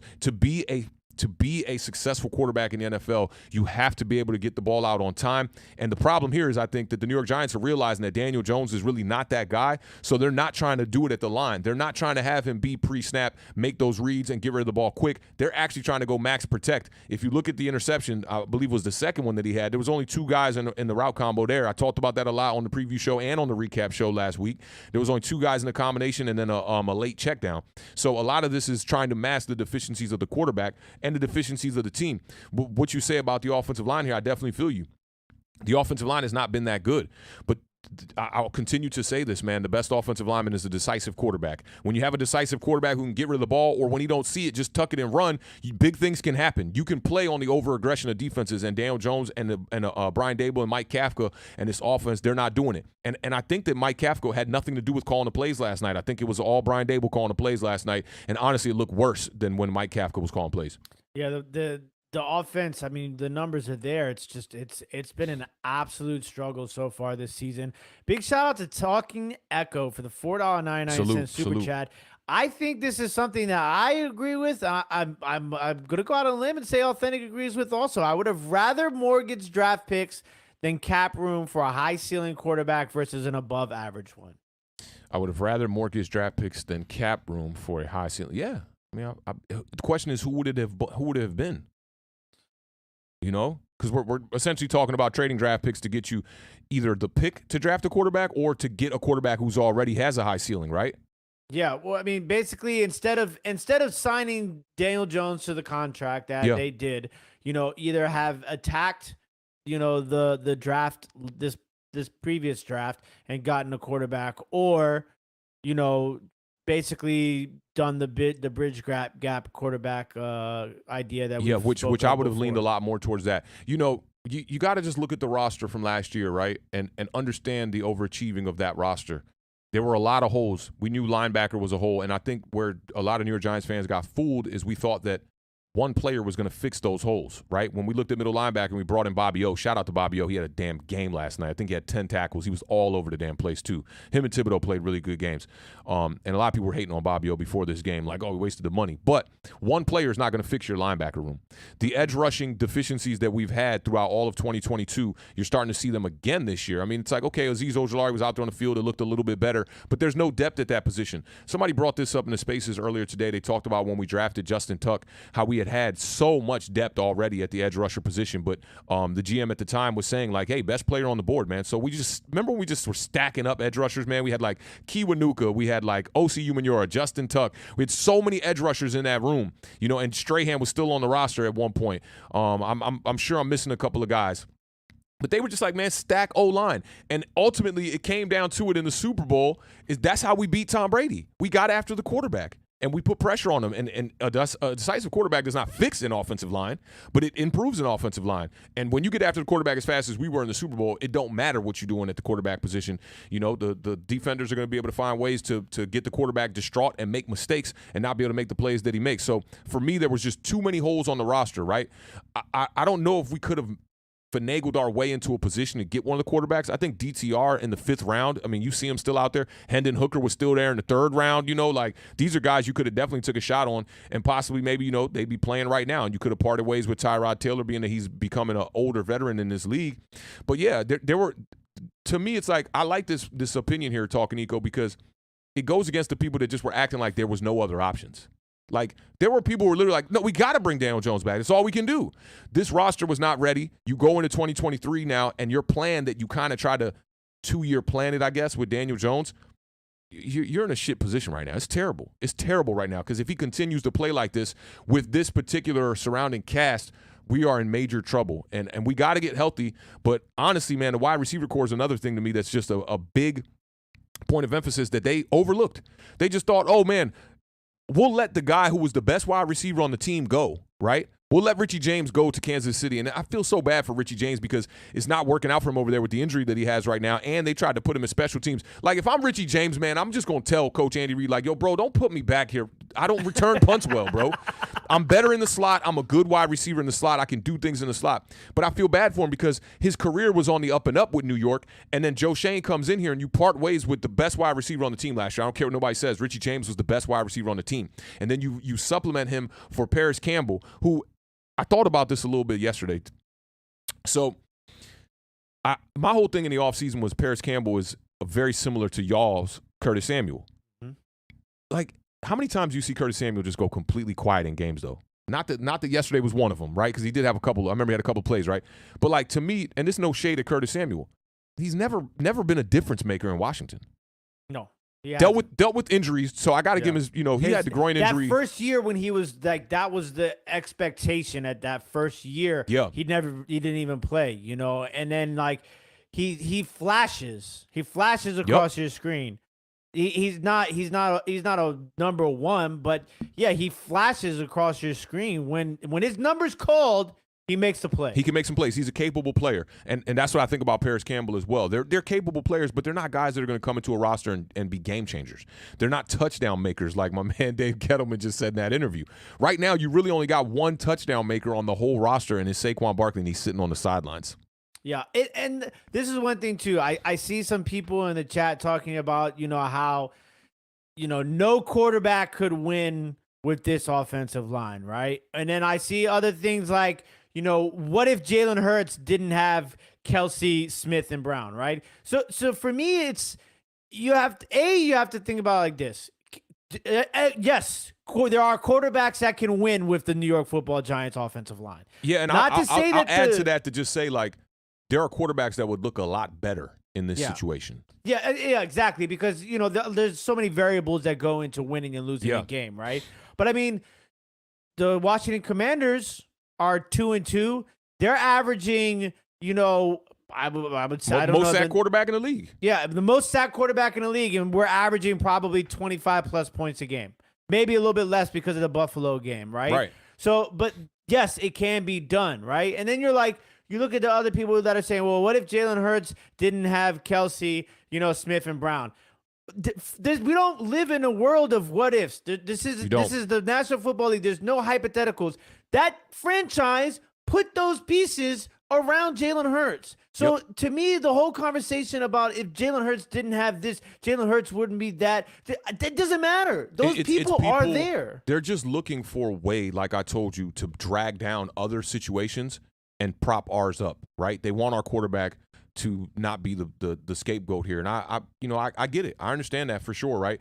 But like, we cannot use hypothetical situations to compare something in real life that we're seeing before our eyes right now. We cannot do that. Eli Manning, the offensive line that Eli Manning played behind in 2019 for the beginning of the year and in 2018, you could argue was worse than this offensive line we got right now. He didn't have – when did we draft Andrew Thomas again? Was Andrew Thomas in 2019? No, 2020. He was the Joe Burrow draft, I think. That's 2020? Yeah. Yeah, so Andrew Thomas is 2020. So Eli Manning never had an Andrew Thomas. He had a Nate Solder, okay? He struggled, okay? And I'll never forget it when they brought Daniel Jones in 2019, right? At the end of 2018, our offensive line started to gel a little bit. Even though we didn't have great talent up front, I remember we brought in a right guard. I always forget the dude's name. I always want to say it was Patrick Omama, but that's not who it was. It was like Jalen Brown, or I forget the dude's name. But he was a great glue piece for the New York Giants in 2018, where you saw Nate Solder kind of start to play better football, which is why I thought in 2019 that I could have a little bit of faith in Nate Solder, at least to like just be there. Just getting somebody's way. Be a body, right? And then Daniel Jones came in, and he was a very different style of quarterback than Eli Manning. In 2018, Eli Manning was just checking down. Anytime the pressure got close, he checked down, and if he couldn't check down, he just fell down. He went to the ground. He's not going to allow you to hit him.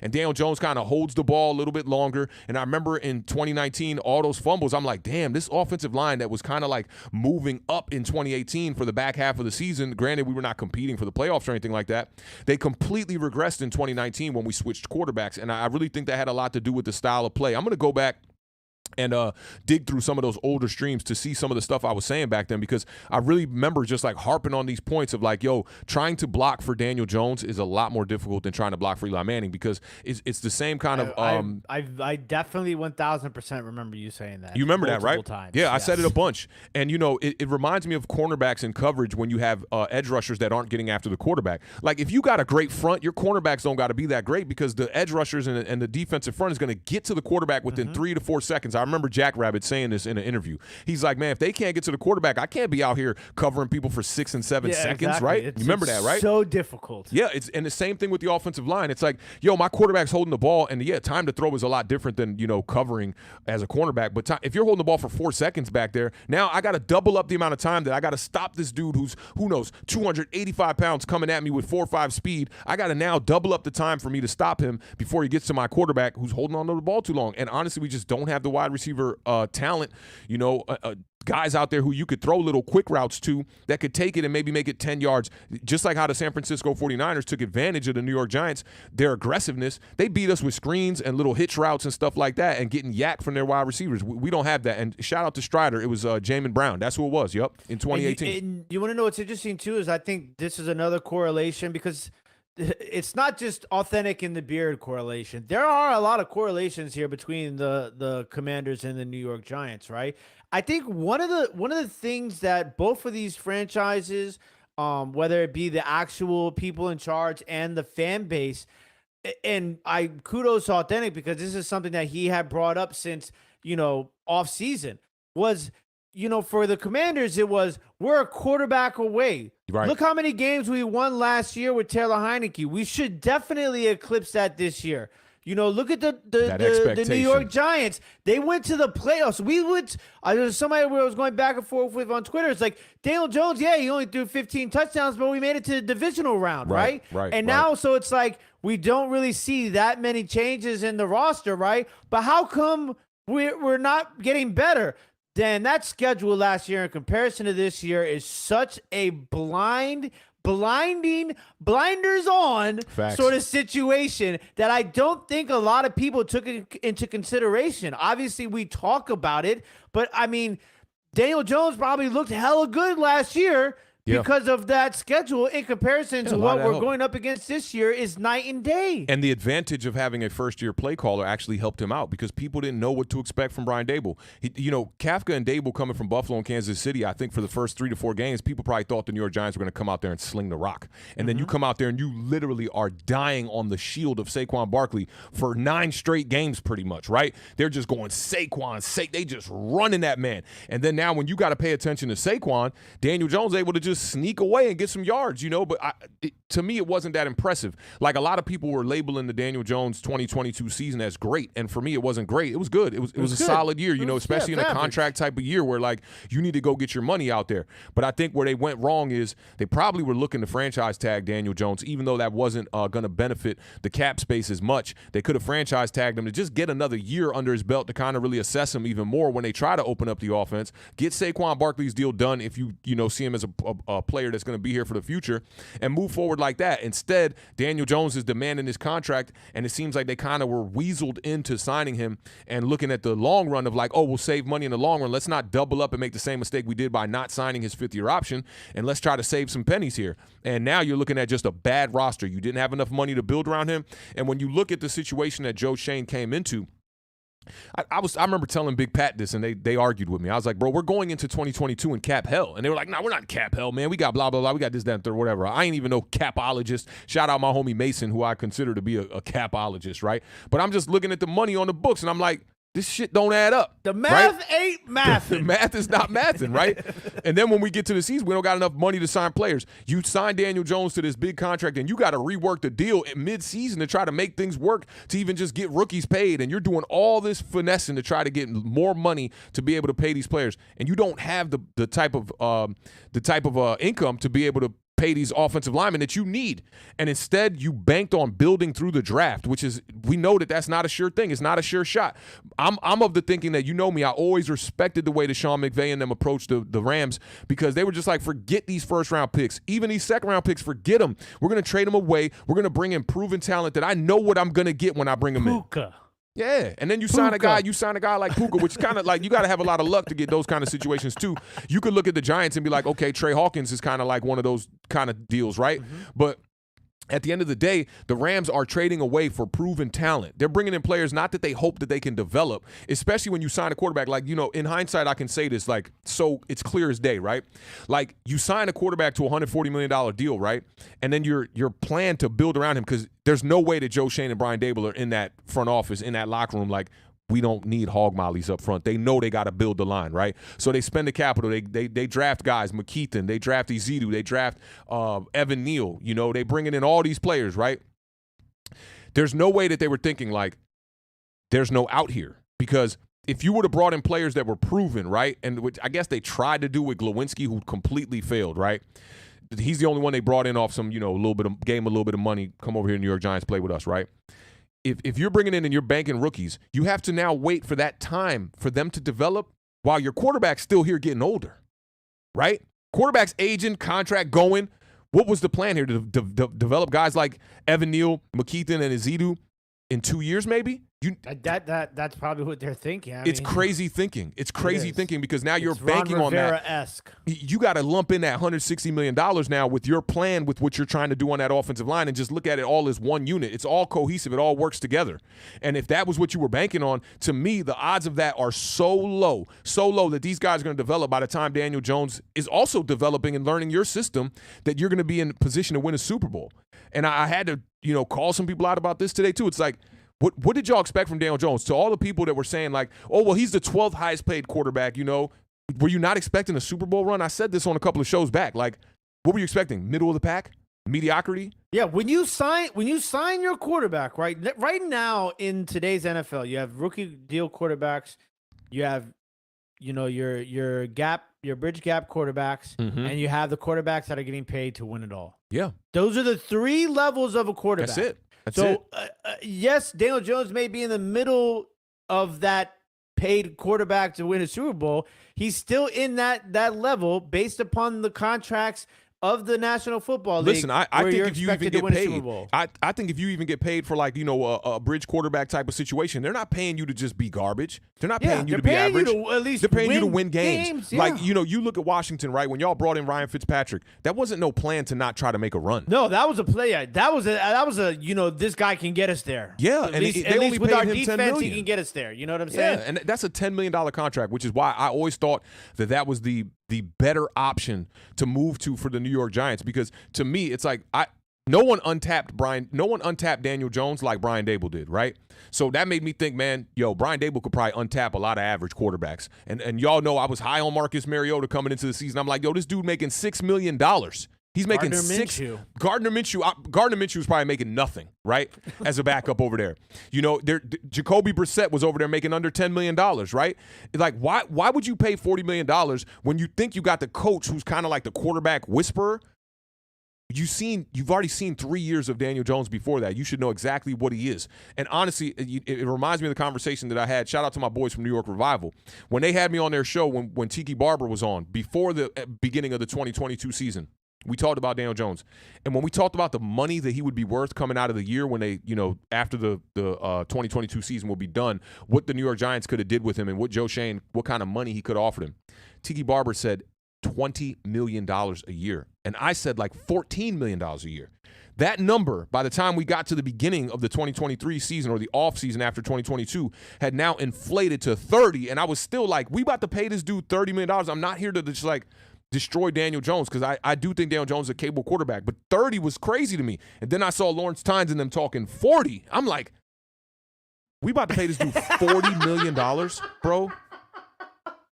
It don't make sense to me, man. It didn't make sense. It did make sense. And now that you can see it looking back at it in hindsight, it makes even less sense. It's less sense. It's like, damn, their plan was to develop these rookies on the front offensive line and probably bank on Saquon Barkley. But the way that y'all throwing the ball sounds like y'all not banking on Saquon Barkley. They had FOMO is what I think. I think a lot of it was definitely FOMO. Big shout out to Larry J. Larry Johnson was a hell of a running back, by the way.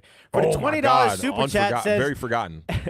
Not gonna lie, I was against Awthentik being critical of DJ, but I took my roses shaded glasses off.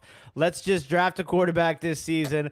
Let him sit behind DJ and put him in. Also, just draft offensive line in the rest of the draft. Do you know how many teams, including mine, are just like, dude, I don't even care. At this point, just spend every damn pick on offense. Yeah, man. And I think, you got to take those picks and spend them with other teams to bring in offensive linemen, Mm-hmm. You speaking about Puka being out there made me think of the conversation we had in the car the other day when we were driving, and I was like, people are saying like, there's nobody out there on the offensive line. Bro, go get the dude who's working security at 930 Club. Give him a shot, because these dudes can't block. Yeah, I mean, at this point, listen, at as many players as there are that go through the ranks of football throughout time, right? Yeah. There's guys out there, like I'm sure there's a rotation of guys that are going through workouts right now. You Most have definitely. to. I mean, and we're in the same boat. Listen, The Giants just brought in Justin Pugh too, by the way. The Commanders are in the same boat too. Like, listen, we are hurting on the offensive line right now. Yeah. But you got to find a way to make it work. Listen, if we can make it work with Sam Howell, right? You got to find a way to at least score more than 6 points. The one difference, and I agree with you on that 100%. The last sentence there, you got to find a way to score more than 6 points at home. I mean, that's absolute garbage, right? The difference though is the level of competition. And this is why I expected us to be 1-3. I don't know what the hell people were smoking, thinking that like we were on the same level as the Seattle Seahawks. I don't know what the hell they were smoking. Like, you look at those weapons on the outside, DK Metcalf. I mean, dog, you got Kenneth Walker. They have a Pro Bowl caliber offense when you talk about their weapons positions.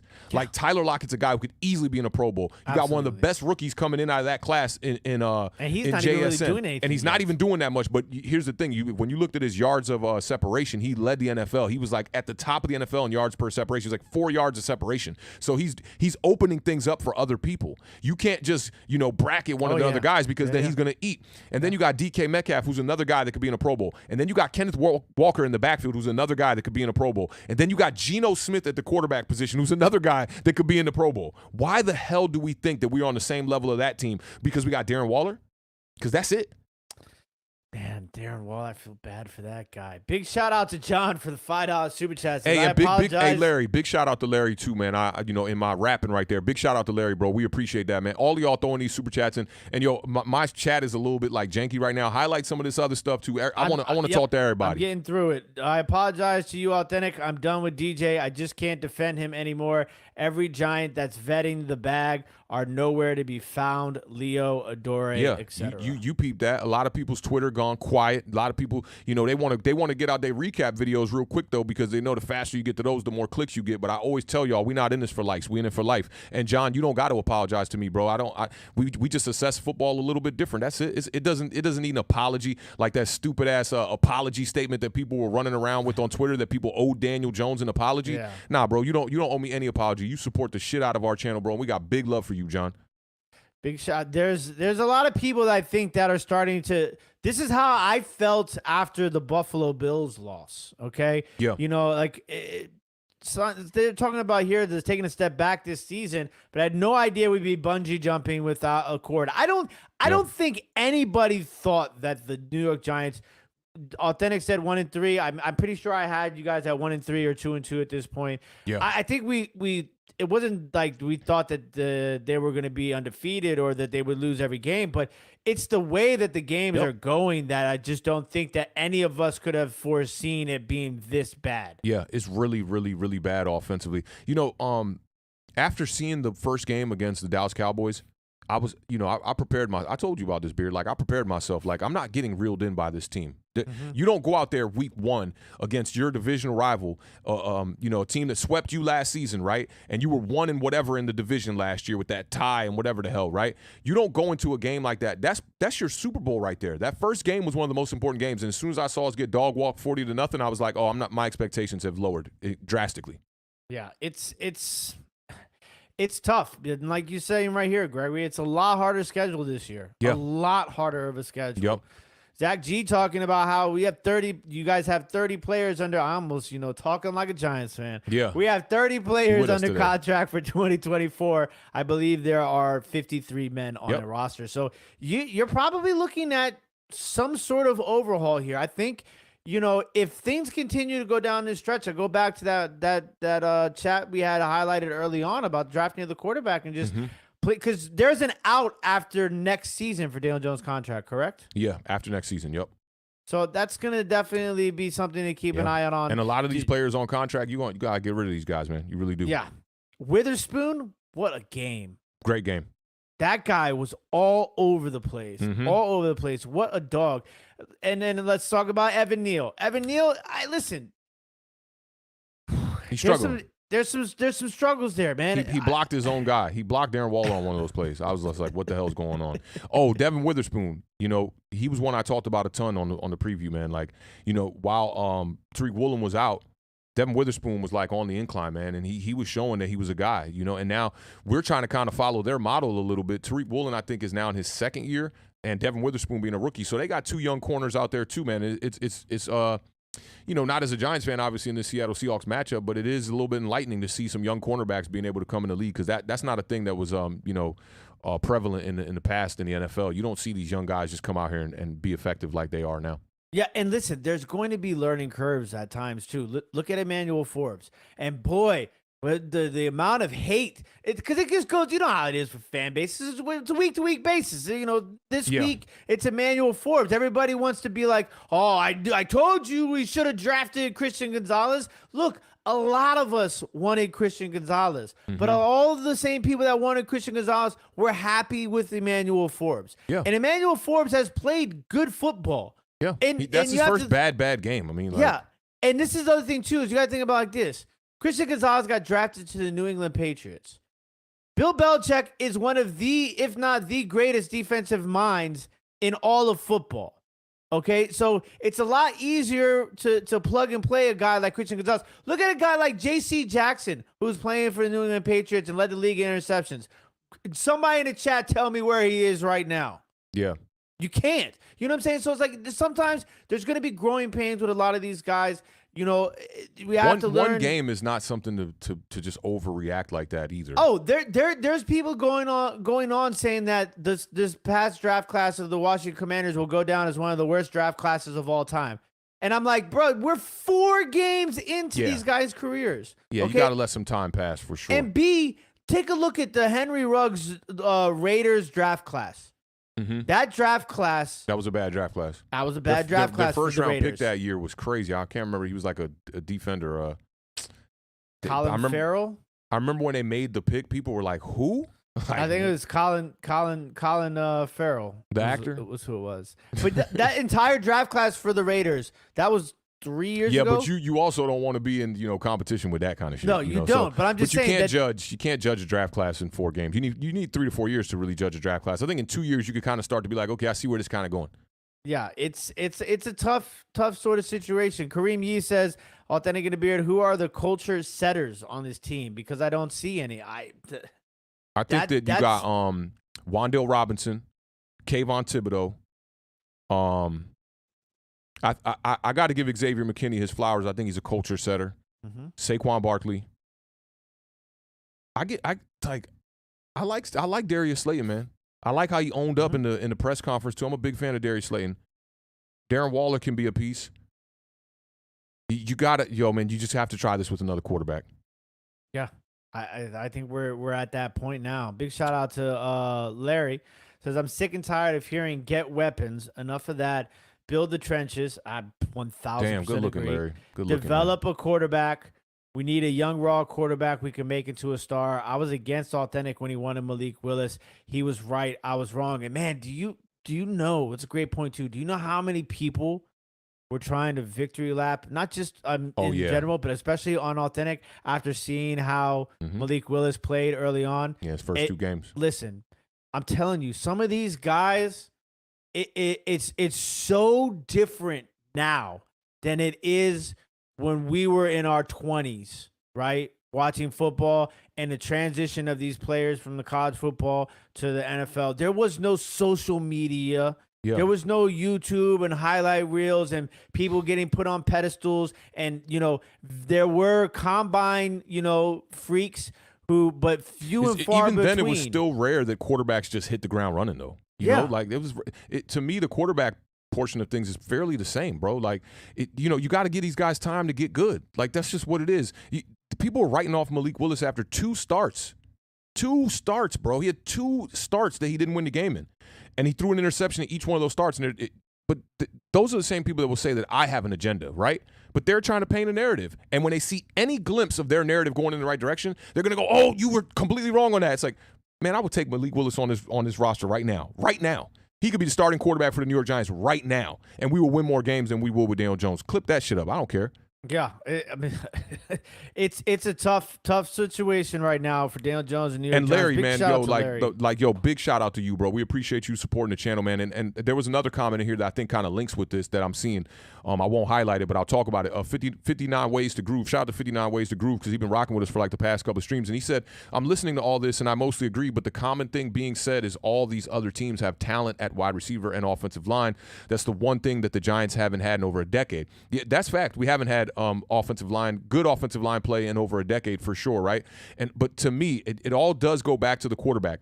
When you have a quarterback who is able to mask some of those deficiencies, especially for the casual fan, bro, if the quarterback's not getting sacked, they're not going to say anything about the offensive line. It's that simple. People are going to speak on the offensive line when they see the quarterback taking hits, and that's what's happening with us right now. If Jones was getting rid of that ball quick and, he wasn't taking as many pressures and not taking as many sacks, people would not be pointing the finger at this offensive line as much. But that's how it is. It's almost why I don't know if you noticed this, Beard, but like lately, right, I haven't been tweeting as much during the game because I like to go back now and look at the all 22 before I make, an assessment on something. I can remember times where I got myself into trouble. The game against the game against Washington that was in New York, the first one, the tie, right? Darius Slayton had it was like a a 9 route, just right down the middle from the slot, right? It almost looked like a route to just kind of get the safety out the way, but he ended up getting open, and Daniel Jones threw it to him. The ball hit him in the hands, and to me, I thought the pass was a little bit off target when I saw it live. I went straight to Twitter, and I'm like, yo, that pass was not accurate, blah, blah, and people just flooded my mentions, just going crazy on me, right? And I had to go back and be like, yo, my bad, because when I saw the All-22, yeah, I was completely wrong on that. So I try to not go out there on a limb anymore during the game, and I really be wanting to see the All-22 because that's what's going to tell you what it is, and especially when you're assessing offensive line. Like during the game when I'm watching this thing live on Fox or whatever I'm streaming it on or whatever like that, I'm paying attention to the ball. I'm looking at the quarterback drop back and if he's letting go of the ball. If he's getting sacked, it's tough to be able to assess it. And yesterday when I did watch the game, I just opened up 2 streams, and I had one stream that was like lagging like 5 seconds behind just so I could get the second look of the plays and be able to try to like, okay, maybe I could look at the ball on the first go round, and then on the second go round I can pay attention a little bit more to the trenches. But yeah, man, you're not going to hear about offensive line problems when it's not a problem. And as far as the weapons, these weapons are more than capable, man. Like when you got Hyatt out there and you got Slayton out there and you got Hodgins out there. Hodgins made a couple little decent plays, I thought, too. And Darren Waller at the tight end. I don't think we can't say this about the weapons anymore. We just can't. All these guys have thrived before at one point in their career or another. You saw Darius Slayton hit the ground running, came into the league and had 8 touchdowns as a rookie. Yeah, okay? We were looking at him like him and McLaurin were going to be, battling back and forth. We thought those were going to be wide receiver ones for both teams. I mean, y'all got y'all's, and when you look at Darren Waller, he's been a guy. He led the league in receiving yards for all tight ends entering last week's game. So he's very capable, even though this game was nothing. We know Wando, I didn't even talk about Wando Robinson. Had a great game Last week he had the 4 catches, and they knew he was going to be a guy that was going to be targeted. Wando is very shifty. He's probably looking like the best draft pick from Joe Shane so far. So to me, I cannot sit here and just keep giving the weapons excuse, And you see it with Kansas City. Obviously, it's Patrick Mahomes. But we've seen other quarterbacks go out there and find ways. Like, who is C.J. Stroud throwing the ball to? Nico Collins and Tank Dell, baby. Like that's it. Like, that's it.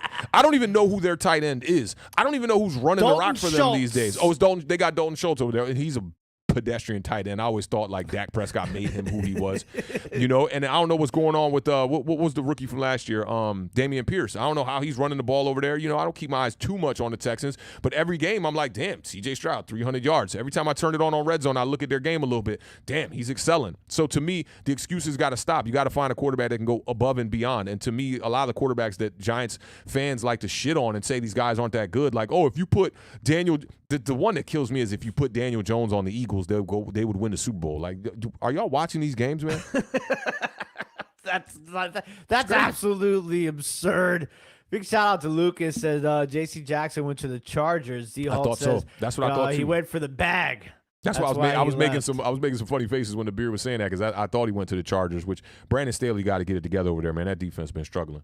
Big shout out to Lou Mateo in the building with a $2 super chat. Would DJ be successful on another team?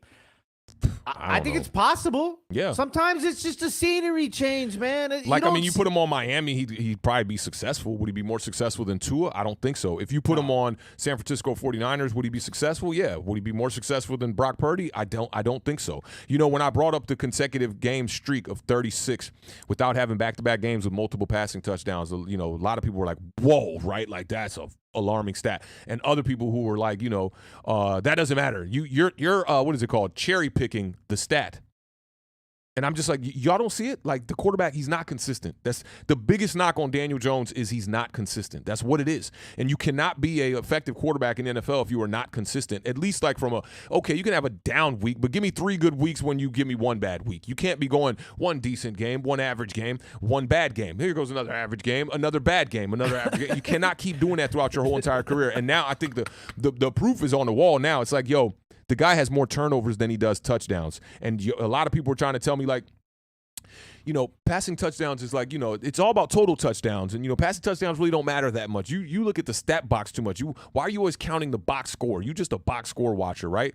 But you cannot tell me that passing touchdowns don't matter in the NFL, which is it's all about who can throw the ball the best. All the teams that can throw the ball the best are the teams that are out there. There's only one team that's still thriving off running the ball a ton, and I wouldn't even call it thriving over there in Tennessee. I wouldn't call it thriving. They're getting by, and that's kind of what we were doing.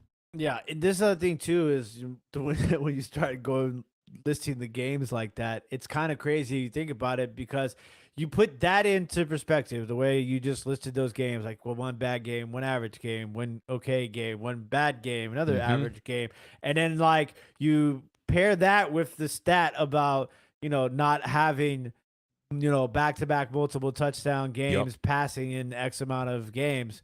And then you put $40 million after that. It's crazy. And you put, Daniel Jones is a top 10 quarterback after that. Like, you want to talk about math not mathing. Like, the math's not mathing. The math is not mathing there at all. So it's kind of crazy. When you say that too, it's like contracts for quarterbacks. We talked about this a little bit, and people say, you're getting paid for the potential. No, you're not. You get paid for the proof. Dak Prescott got paid that big contract because he balled out. Yeah. Okay, Joe Burrow got paid that big contract because he balled out. Justin Herbert, did Herbert get his contract yet? He did get his contract. He got his contract because he balled out. Lamar Jackson got his contract because he balled out. You can go down the list of all the top paid quarterbacks, right? They all got paid because they balled out except Daniel Jones. Oof. How crazy is that? Oof. Spot on. How crazy is that? He's the only one. He's the only quarterback who got paid off potential. The only one. Every other quarterback got paid off the resume that they put out there. Even Derek Carr getting the $40 million when he went to the Saints. He got paid for what he already put out there on the field. You look at Jameis Winston, bro. I'm about to get into bro, I could lose my mind right now thinking about this. They brought Jameis Winston over there, okay? He's one of the only quarterbacks in NFL history to throw for 5,000 yards on a list of guys of maybe 25 lists long, okay? 25 players long. When they brought him over to the Saints, they paid that man like $12 million, man.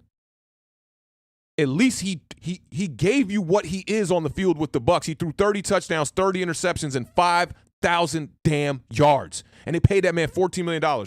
And Daniel Jones goes out there. This pissing me off actually right now. He goes out there and he puts up 15 touchdowns with a damn quarterback whisperer in Brian Daboll, right?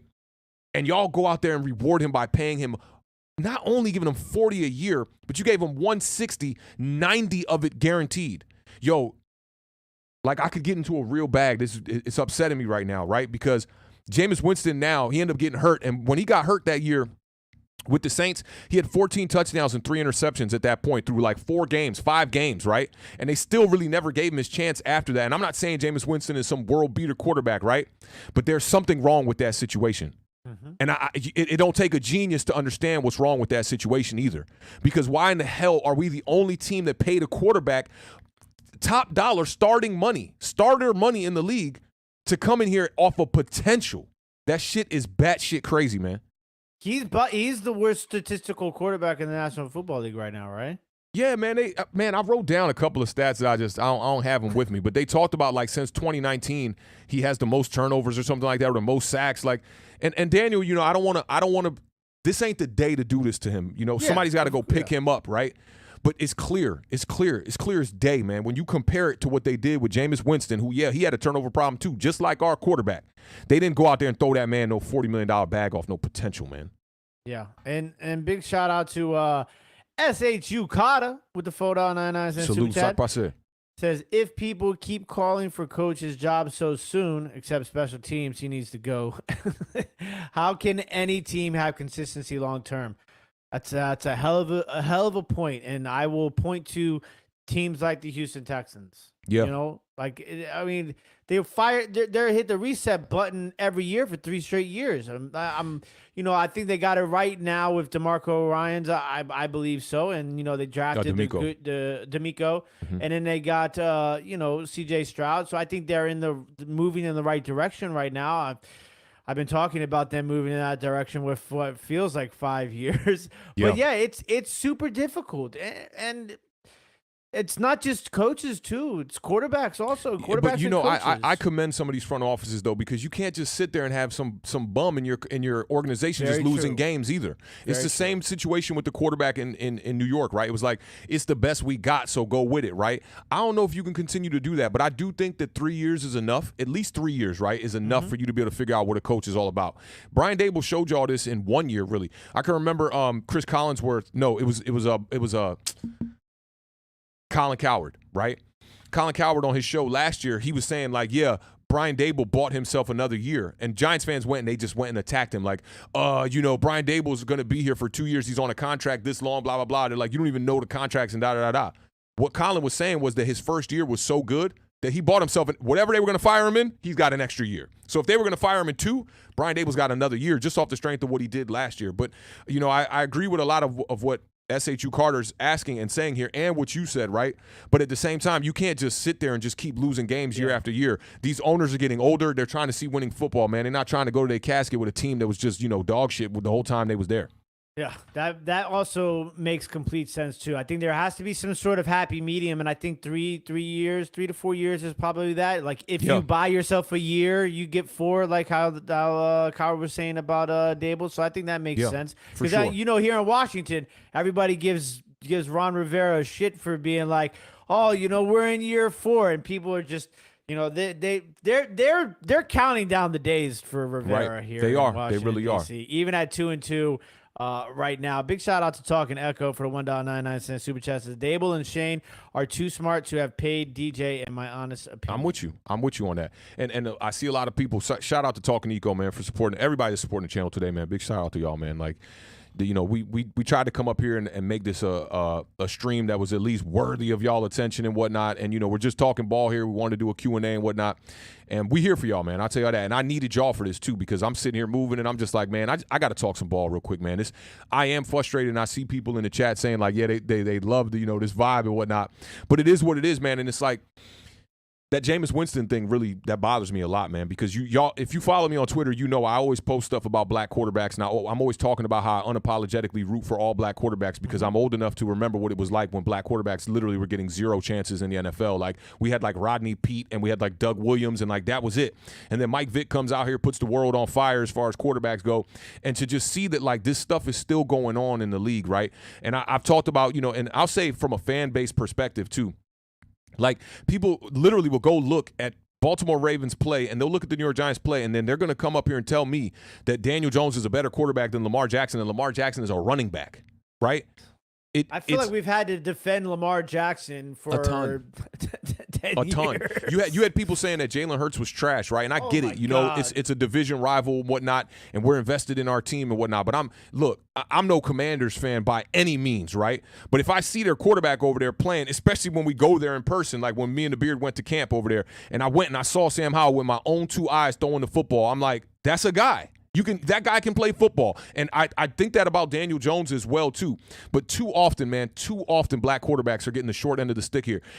Guys who like don't even get the opportunity to show themselves. And we're sitting here with a guy who just got paid $40 million to show you who he is when we already knew who he was. And I'm not going to go crazy on Daniel Jones. Daniel Jones is an average quarterback in this league. He's above average, I'd say, even at times. I'm not going to use this recent bias that I have right now from this game that I saw last night, the pathetic game, to try to assess Daniel Jones throughout his whole entire career and try to make it seem like he's a garbage quarterback, because he's not that, right? But the amount of quarterbacks with black skin that do not get the opportunities in this league, and it's been like that for 20 years. You talking about Any Given Sunday came out in 1999. They were talking about quarterbacks with that style not getting to play. And then when I post stuff that people, on my Twitter, people are telling me that I'm race baiting them into these conversations. No, I'm just calling it what it is. Facts. I'm just calling it. It's facts. It is what it is. No.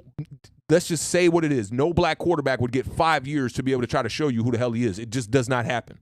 Yeah, and listen, people are still clamoring for Taysom Hill to play quarterback, and it's like, nobody says anything about him. He's a gadget guy. Yeah, nobody's saying that. But and you got backups. You got backups in this league, bro. They've been in this league for 10 years, man. They're dudes who's showing you nothing. Yeah. Every time how the hell is Nathan Peterman still in the NFL? Is he really? Yes. How is that a possible thing? How is that? How is that? How is that, bro? That dude Chase Daniels or whatever with the Chicago Bears, every time he got in the game, the dude was garbage. They paid that dude $10 million to be a backup, man. Yeah. Well, come on, man. The writing is on the wall.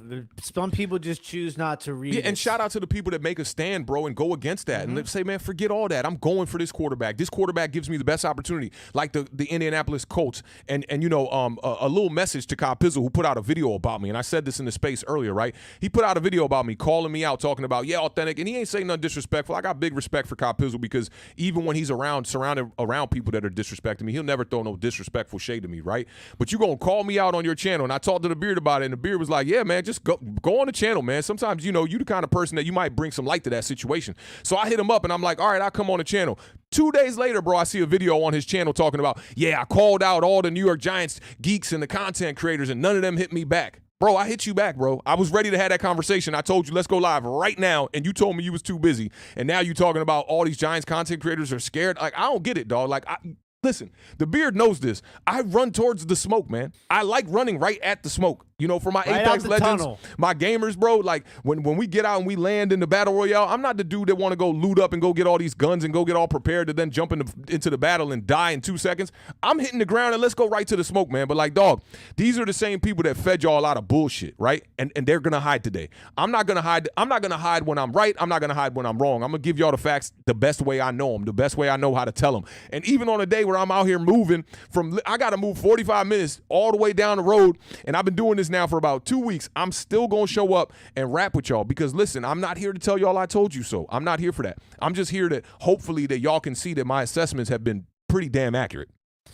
Yep, I will second that, concur with that, and hat tip to that. Big shout out to our guy, Larry J., one of the best running backs in the chat today. For the $10 super chat says, to be fair, DJ got paid off the franchise tag, but to quote Shannon Sharp, they could have brought in any quarterback to play as bad as Daniel Jones for less money. Did Shannon say that today? Damn. That's tough. Yeah, I mean, you got to look at it at value. Like if you're not making a straight run to the Super Bowl, for y'all people who think, oh, the 12 paid quarterback doesn't need to go make a Super Bowl run, then why don't you just pay a guy like $4 or $5 million to come in and not go for a Super Bowl run? It sounds so simple. It sounds crazy as shit, right? It's so simple. Like, it's just big shout out to Eric Morales, though, because this is always going to be something that looms over this entire situation, no matter what is happening, good or bad. But yeah, I think there's probably some merit behind this that Daniel Jones probably shouldn't have been drafted 6 overall. Yeah, I mean, 6 overall was definitely a reach. I won't even blame Gettleman too crazy for this one because it's like sometimes you think you got the guy. I got to commend him for thinking he had the guy. Yeah, and sometimes you have to try. Like, you're not going – if everybody hit on the quarterback every single year, then, this would – it doesn't happen. So, yeah, sometimes you have to try. And I think I go back to my Commanders and, people always talk about Ron Rivera, but you can't – say that Ron Rivera hasn't been trying to get a quarterback since the day he got here. Facts. He's definitely tried. What is it, like 10 now, 11 now? Like, he's tried, I think we finally got a guy, thank God. Yeah. But, so it's not easy to draft quarterbacks. I like that Gettleman went for it. He went for it. He said, man, I don't care where y'all think this guy's projected to be at. I'm going to go get my quarterback. And he could have maybe just waited another year and went out there and got my man Justin Herbert. That would have been amazing as well. But you got to commend him for going after it, even as much as he messed up the New York Giants with all his cap situations and the bad draft picks and bad players that he brought in, And I see St. Zappa said the Cardinals weren't even selling Dobbs' jersey. And look at how Dobbs is playing right now. You know what I'm saying? Like, it really don't make no sense. And then I see I saw Danny Thomas said, how did entertainer feed you bullshit or fed you bullshit, right? Let me tell y'all, these dudes was clowning me in a conversation that they were having about Daniel Jones being in the MVP conversation when this is all said and done. That's the bullshit I'm talking about. And that's my bro. Like, entertainer, my bro. I text him all the time. Even now that he's dodging Twitter and all that stuff, I text him all the time. And I'm just like, yo, you want to talk ball? Let's talk ball. Any time, bro. But, like, they fed y'all bullshit. We're going to call a spade a spade. A lot of people fed y'all bullshit. I see you mentioned entertainer, but it's not just him. It's more people that fed y'all bullshit than they fed y'all real shit. Yeah. Okay. And it's not just like in your Giants content creating community. It's a lot of people nationwide. It's everywhere, man. It's everywhere. And people look at that like, oh, this guy knows ball. I remember when Greg Jennings came out and said that Daniel Jones is the 8th best quarterback in the NFL, they were people, when I posted the clip, they're like, this guy knows ball. And hey, listen, I don't claim to know more football than Greg Jennings, right? But this is the second time that he said something about a quarterback that has gone completely left from when he said it. So for me, it's like all of them. I mean, dog, there's so many people that what's the dude, Tommy G, all these dudes that they don't get down with me because of my opinion. Patricia Traynor, who wouldn't even answer a simple question in her stream the other day. I'll call all y'all out because y'all feed the fans bullshit. That's what y'all do. I am a fan, right? And I'm a diehard fan. I don't want to be fed bullshit. Why would I come up here and sell y'all bullshit for a bunch of likes and clicks and shit like that? I don't care if y'all think what I say on Twitter or on this channel is negative, whatever you think it is. If it's not for you, it's not for you. That's how I keep it funky all day long. That's how the Beard rocked with me throughout my whole, I started rapping because of the Beard. And he rocked with me throughout my whole career doing everything, helping me out at shows and all that stuff. I've never been a dude that's going to sell you no bullshit. Go and listen to every one of my lyrics, any one of my lyrics and any one of my songs. I'm not telling you no shit that I ain't did, ever. That's just not me. I'm not that kind of person, yo. And I didn't give myself this name Awthentik. Another person gave me that name because they thought I was a real motherfucker. That's just what it is. So I'm not going to come up here and be like, man, Daniel Jones about to go out here and be in the MVP conversation. He's going to put up 5,000 yards. Watch, y'all going to do this. Watch. I didn't even do that about my opinion that I have that's pretty like even keel. I wasn't like, watch, it's going to play out like this. What do I look like? What do I look like? Cleo the Psychic out here? Like I know what's going to happen in the future? I don't know what's going to happen. I didn't know Saquon Barkley was going to get hurt. I didn't know that Andrew Thomas was going to mess up his hamstring in the first game. I don't know these things. I can't come up here and tell y'all anything definitively. But like people looking at me like I'm, it reminds me of the Dave Chappelle thing, right? Where it's like, don't be dismissing people as crazy, man. Like, just don't dismiss people as crazy. Like, you think it's crazy that I wanted to bring in a bridge quarterback? That we don't got no other options. These dudes was arguing with me all summer, and then now, like, when the shit hits the fan, they nowhere to be found. I'm gonna be here. Like, I told you, I'm not in this shit for likes, man. I'm not in it. It's great to be able to get more people to view our channel and get more subscribers and get all that stuff. But as a fan, I can't be up here telling y'all some bullshit that I don't believe. And I think people tell themselves bullshit so much that they end up believing it. Yeah, absolutely. Maybe just a little bit, Cortez. Yeah, dog, completely fed up, bro. Like completely. And honestly, like I prepped myself for this, so it's like, I'm angry, obviously, right? But it's like, man, if I didn't prepare myself, like imagine if I was feeding myself some of this bullshit that these people be telling you on these spaces and stuff like that. You'd be losing your mind right now. A dude just came into our space just last week and said the New York Giants are on the same level as the Miami Dolphins. Like what kind of weed are y'all smoking?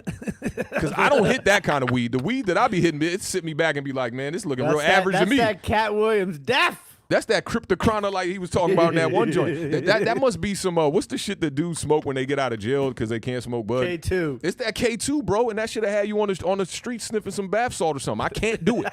I can't do it. It's just not my style, bro. Like, and I'm frustrated because, like, you got to understand, man, like, on a daily basis, the Beard, like, these people be attacking me on a daily basis, bro. Like, I had this one dude, he must have called me a bitch like 100 times in this one thread, dog. And, like, all his little minions is in that thread. They got a little podcast they do, too. I think his name Mike Traynor. The podcast getting like 10 views, got like 30 subscribers. And I don't know if they chasing me. I don't even like saying this shit because somebody said this shit to me one time and I was like, the dude Tommy told me I was like tweeting at him to get clout. So I don't think these dudes, I don't think they tweet me for clout, but they definitely got some personal problems because like I'm religiously being called crazy stuff in my mentions on a daily basis, bro. And it's like I'm just sitting here even keeled about the shit. Like I ain't gonna disrespect you just because you disrespect me. My mama taught me a little bit better than that, right? I will look at you and like, yo, you're saying some ludicrous shit here, man.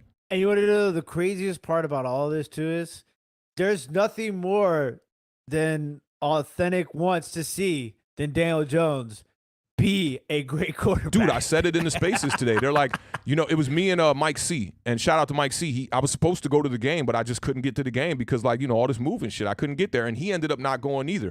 And me and him were like in the spaces last night after the game. We said, we feel a little bad for Daniel Jones, man. Like I said it too, man. It's not his fault. It's like he didn't steal the money. Do you want a player to not go after the top dollar amount that he feels like he's worth? You got to blame it on the organization at that point for giving him the money. But I feel bad for him, man. And people were just like, nah, I don't feel bad for no Daniel Jones this and Daniel Jones that. And I'm like, yo, dog, like you got to understand this. I can't tell you how to feel, right? But for me, I'm not out here actively rooting for my quarterback to fail. If anything, I want him to prove to me that my opinion of him being like above average is completely off and the dude is one of the greatest quarterbacks ever. Like, maybe Daniel Jones ends up being Joe Montana or some shit. Like, that would make me a happy Giants fan. I'm not, as you can see today, I'm not in my best mood because my New York Giants are religiously getting dog walked on a week-to-week basis, man.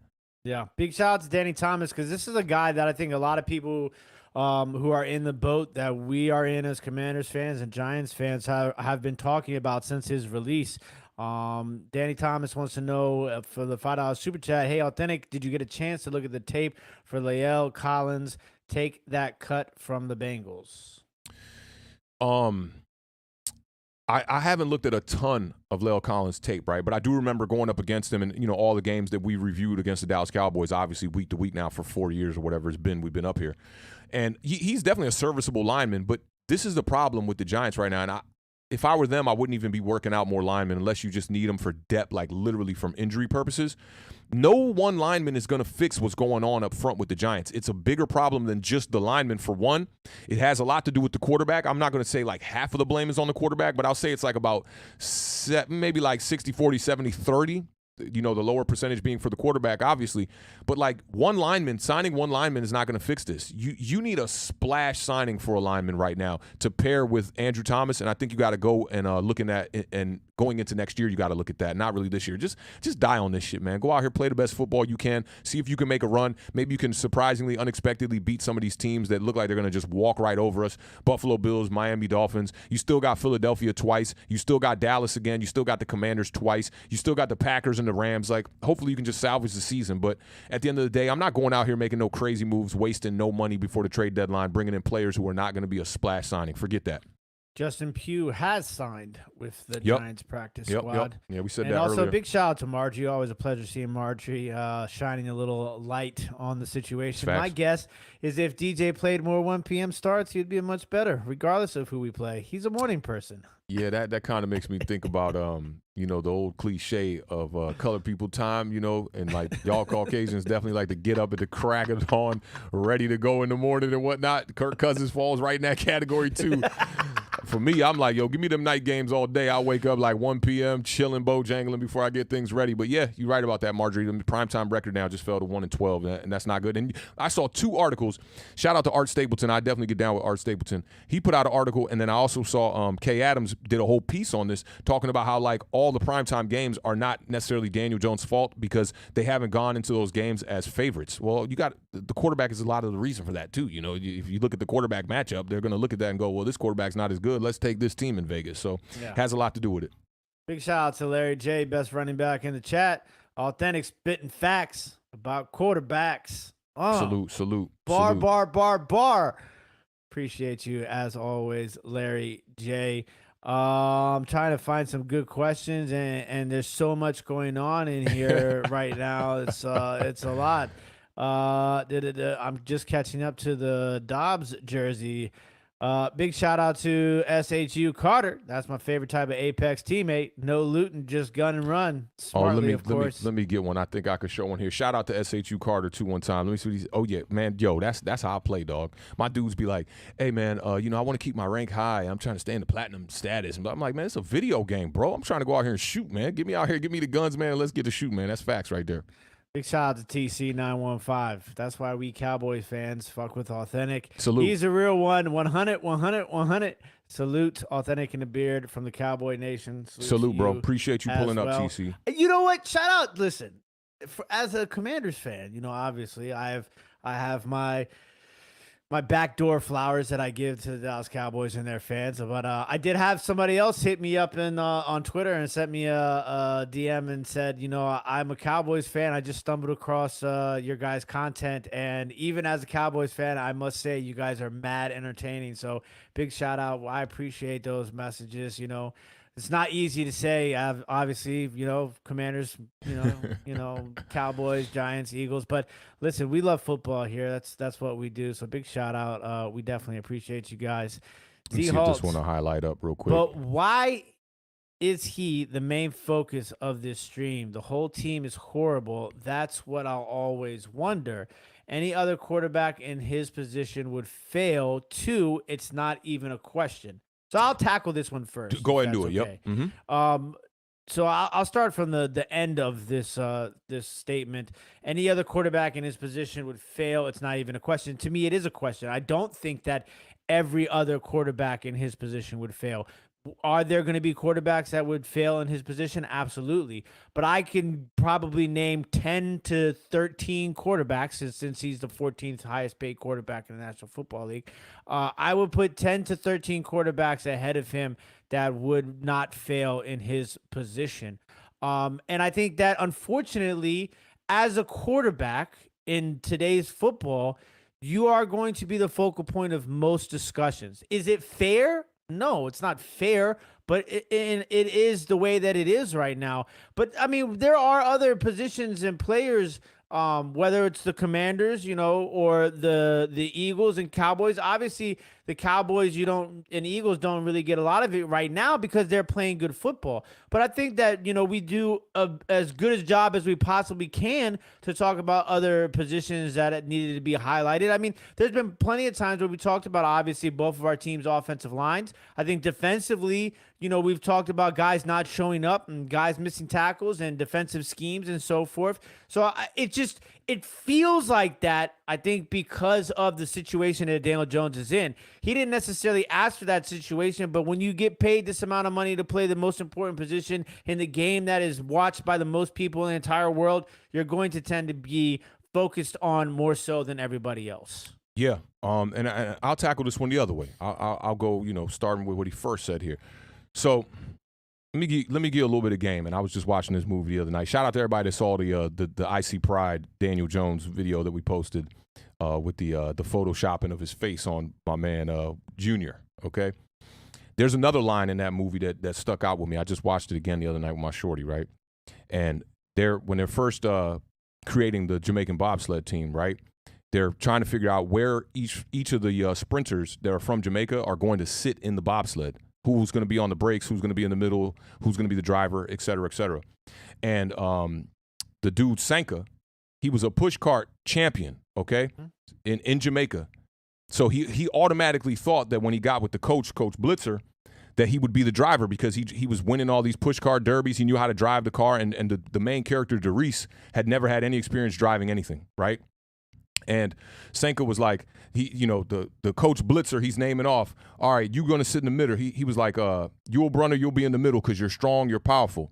Then he went to Junior. He said, Junior, you're going to be in the back middle because you're quick, you're small, and you can do things fast and get in the cart and whatnot. And then he went to Sanka, and Sanka cut him off, and he said, oh, I know I'm going to be the driver, right? Sanka started walking they had a makeshift bobsled on wheels that they were running on the grass, right? And Sanka was like, yeah, I know I'm the driver, man. I'm the push car derby champion of Jamaica, man. He had all these little songs and all this shit, right? And the Coach Blitzer started breaking it down to him. He was like, Sanka, he was like this, pretty much when this all shit goes down, right, the driver is going to be responsible for everything. Not only when everybody's out partying at the bar, he's going to have to be in the hotel room studying the turns. He's got to not only know what he got to do for the bobsled, but he's got to know what everybody else in the bobsled has to do because he's responsible for everybody else in that bobsled lives. And Sanka looked at him and he was like, I'm gonna do the brakes. When you play quarterback in the NFL, even from when you were a kid, the Beard, I played quarterback, so I could speak to this, right? Yeah. All the way back to when I played ball at St. Catherine's, when I played Pee Wee football and I wanted to be the quarterback and I was throwing the ball in the summer with my brother through tires hung on a tree and whatnot. I knew the responsibilities that came with quarterback. I had to know all the plays. I had to know where everybody had to be on any given situation. By the time I got to JV and I got to high school, that was something that actually got me to play, to be honest, because physically I was not as gifted as the guys who were playing in front of me, for sure. But mentally I was beating those people because I was studying. I was knowing where I had to be. I was knowing where everyone had to be. Not only on the offensive side of the ball, but I used to know our defense. My boy Patrick played middle linebacker on JV, and I could tell him, bro, like, look, you need to be here on this play. As a quarterback, you sign up for that. And there's a reason why that the quarterback is going to get the criticism. It's just like the pitcher in baseball. The pitcher in baseball touches the ball every possession. Every time he's on that field and his, defense, I guess it is in that case, is playing and he's pitching, he touches the ball on every play. So when you see people smacking home runs on you, the pitcher's going to get the blame. That's just what it is, Z. Like, the quarterback is going to get blamed. And the reason why we focus on that on this stream is because I always tell people, especially on the Giant Overreaction shows, man, like, I'm very, very, very invested in the skill positions when it comes to football, okay? Starting with the quarterback. And then it goes wide receivers, and then running back is normally after that. But I focus, if you know what's going on over here on this channel, we focus on skill positions like no other. We, like the Beard said, we're going to talk about the trenches, we're going to talk about the line, we're going to talk about all that stuff, right? Secondary, all that stuff. But to me, it's about the skill positions. Quarterback is the number one position that makes this thing move. If you look at every team that made the playoffs last year and made any bit of a run, it has to do with quarterback play. You look at the Ravens falling short in the playoffs, and if you put Lamar Jackson back in that situation against the Cincinnati Bengals in that wild card game, I guarantee you they win that game. I guarantee you it. Okay, so quarterback is super important. And wondering why we always going to talk about it, it's one of the most frustrating things after you see a game like that with the New York Giants.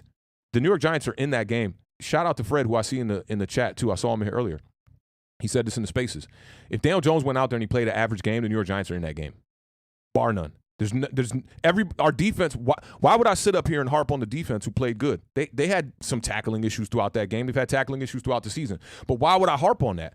They were not one of the biggest problems in this game. To me, the biggest problem in this game was the quarterback, the offensive line, and the coaching staff. So that's what we're gonna harp about on this show today.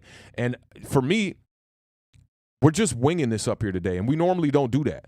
Normally we got a set show standards that we go through. We're not even going to get to talk about this Eagles game, or I'm sorry, this Cowboys game this past week because of that. And I mean, it was a blowout, so it really doesn't matter. But like, if what we focus on this channel is a problem, I encourage you to start your own channel too and talk about those things. Be that change that you wish to see, because the offensive line is a problem. And I said it's about 60-40, 70-30. But at the same time, we got to focus on the things that need to be focused on. And right now, our offensive linemen, they weren't paid that big money that Daniel Jones was paid. If Andrew Thomas was out there playing like dog shit, I would probably be calling for Andrew Thomas's contract, being like, yo, dog, they just paid you this amount of money too. I don't even know how much they paid Andrew Thomas, because I just know that they paid him, they said it, and they forget it. You don't got to worry about Andrew Thomas. But Daniel Jones, that's not the same thing. It's not quite the same thing. Well, speaking of Andrew Thomas, I think we have a question about Andrew Thomas.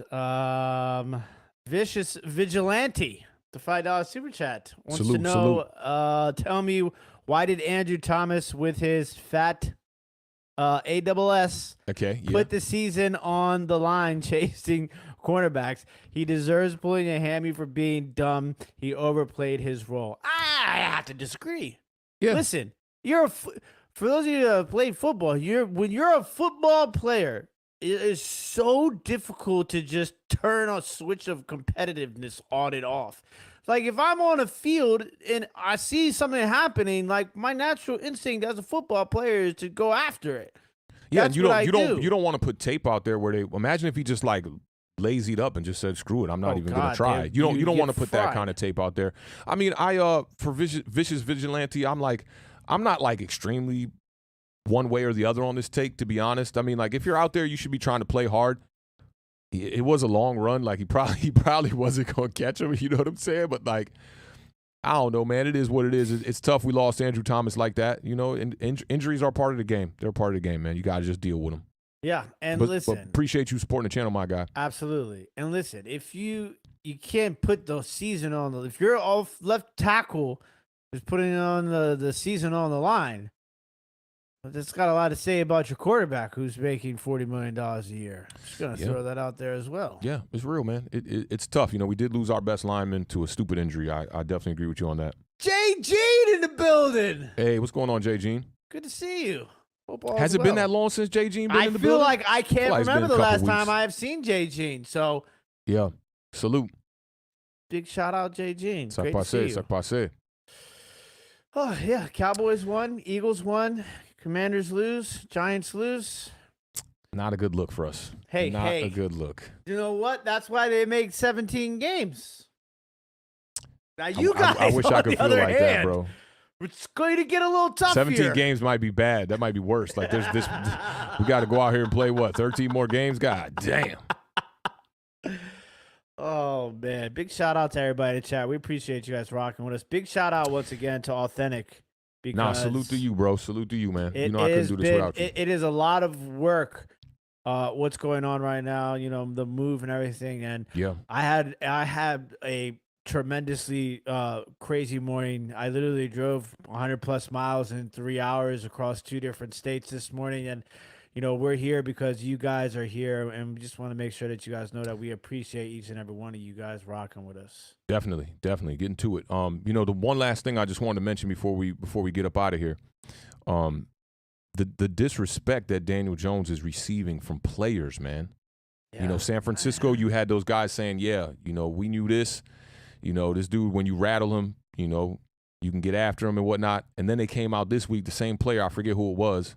I can't remember if it was Hargrave or not. I don't think it was Hargrave, but it was a player for the 49ers. Pretty much said, like, hey, man, why didn't you hold the ball that long when y'all played us last week? We was trying to, eat as well as far as the pass rush, right?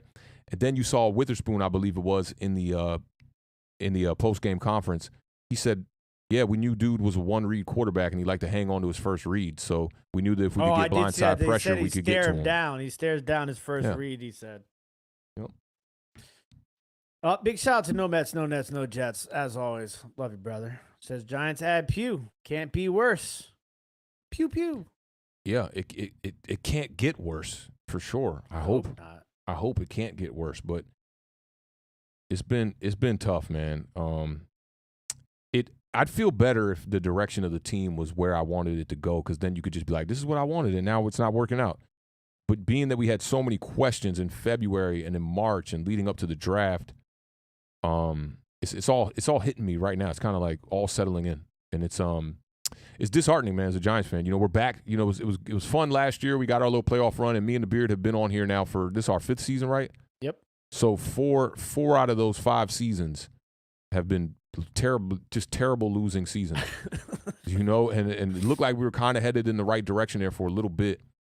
And now it's like, yeah, it's like everything I questioned is exact. It's like it's going the way that I thought, not the way I thought it was going to go.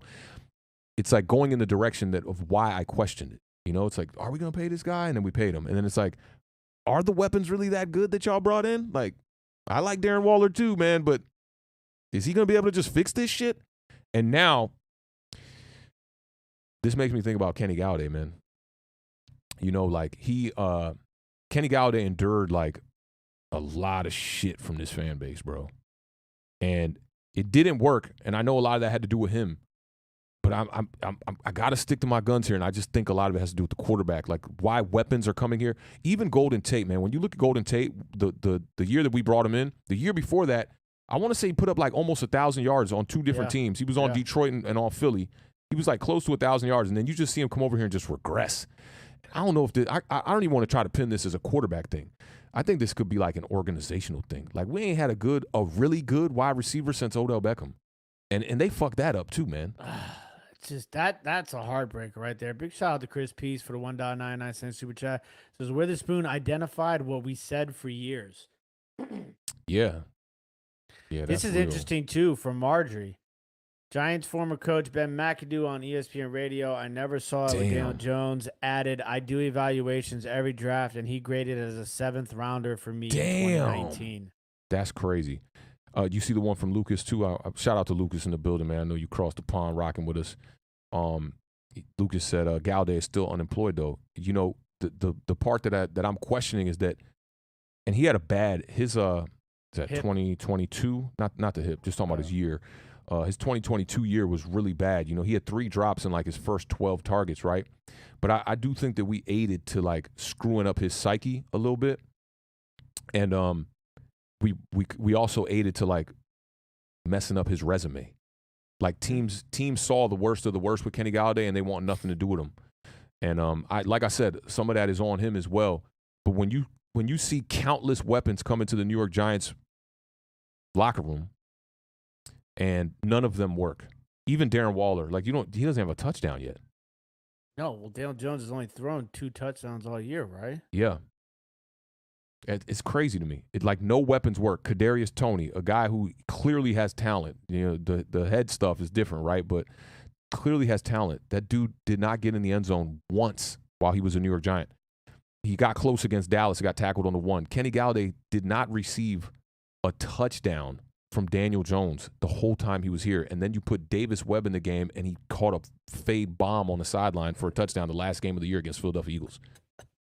Who else? You had Golden Tate, Cody Latimer, who was a pretty average wide receiver. Darius Slayton, since the rookie year, has completely regressed as far as getting the ball in the end zone. Jalen Hyatt has 5 targets now in the season. Sterling Shepard has done nothing in the past few years here.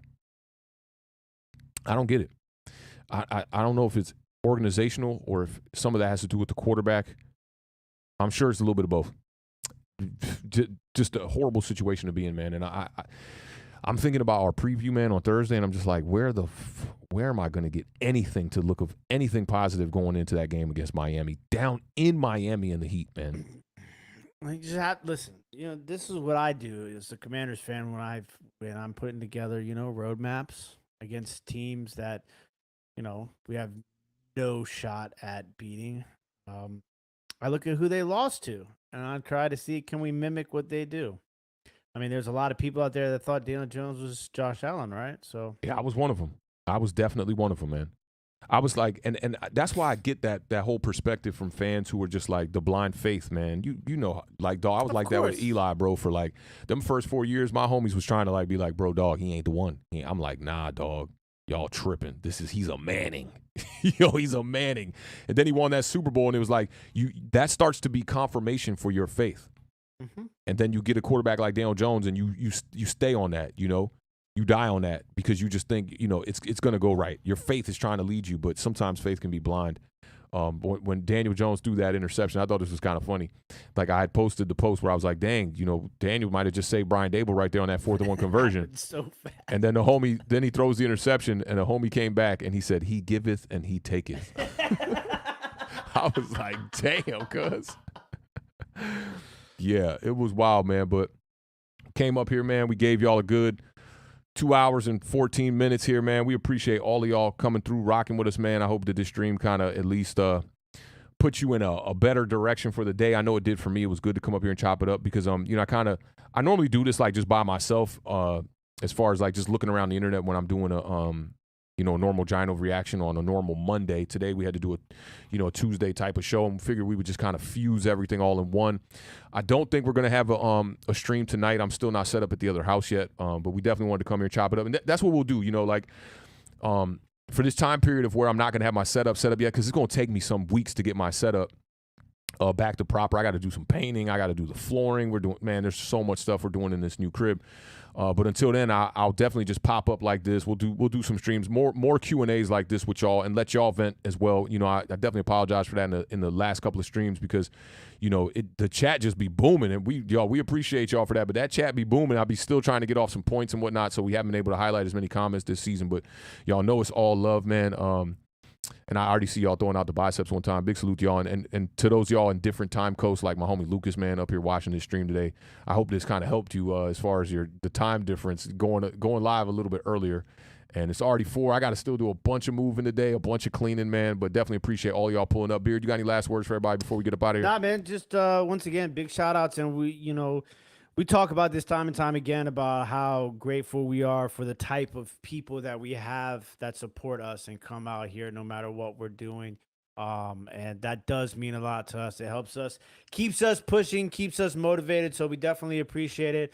And shout outs. I see Eagles fans in here. I see Cowboys fans in here, Commanders, Giants. We love talking football, and we're more than happy to do it with all of you. So thank you guys so much for showing up. No matter what time or day we hit the go live button, you guys are here. So big shout out to everybody in chat. We appreciate you guys.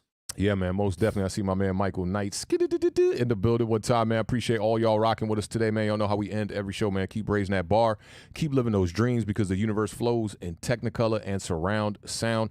Rest in peace to the podcast GOAT, my man Combat Jack one time. And, man, we'll see y'all, man. Maybe we'll do another, impromptu stream. We'll see how these go, man. Maybe the schedule going to be a little crazy, so bear with us. We'll try to keep y'all informed as much as we can. Definitely going to be doing a preview show. Who y'all got this week, DeBeer? We got the Bears Thursday night, baby. You lucky motherfucker. Bears better take care of business. No luck when it comes I'm starting to Justin Fields again. He put up 3 touchdowns. I don't care what you do moving forward. You just beat me by less than a damn point. Yeah, that was tough. I didn't want to be on the side of that loss, and I'm grateful. Now I'm sitting at 1-3 like my New York Giants, man. So yeah, we'll definitely be here Thursday for the preview. I don't know what time it'll be. It might be a little different. I'm gonna try to drop a short pre-recorded video this week too, man. But again, salute to all of y'all, man. Throw them biceps in the chat, man. Tell a friend about this show, man. We trying to put our foot in this content. Y'all know we dedicated to giving y'all high quality content and high quality takes, man. But until the next one, man, we will catch y'all, man. This was a good one. I'm sitting here surrounded by a bunch of furniture and boxes and shit, man. So big salute. Got to get a lot off my chest, man. And a lot of that is credit to y'all for presenting a lot of the questions. And even if we agree or we don't agree on opinions and whatnot, y'all know it's all love over here, man. I definitely rock with y'all, man. I rock with the family, and shout out to the day ones who've been rocking with us since we had 2 and 3 people in these streams, man. So yeah, y'all be good. Enjoy the rest of y'all day. If you're on the East Coast, go get some good weather, man. We'll catch y'all on the next stream, y'all. Y'all be good. Peace. Peace.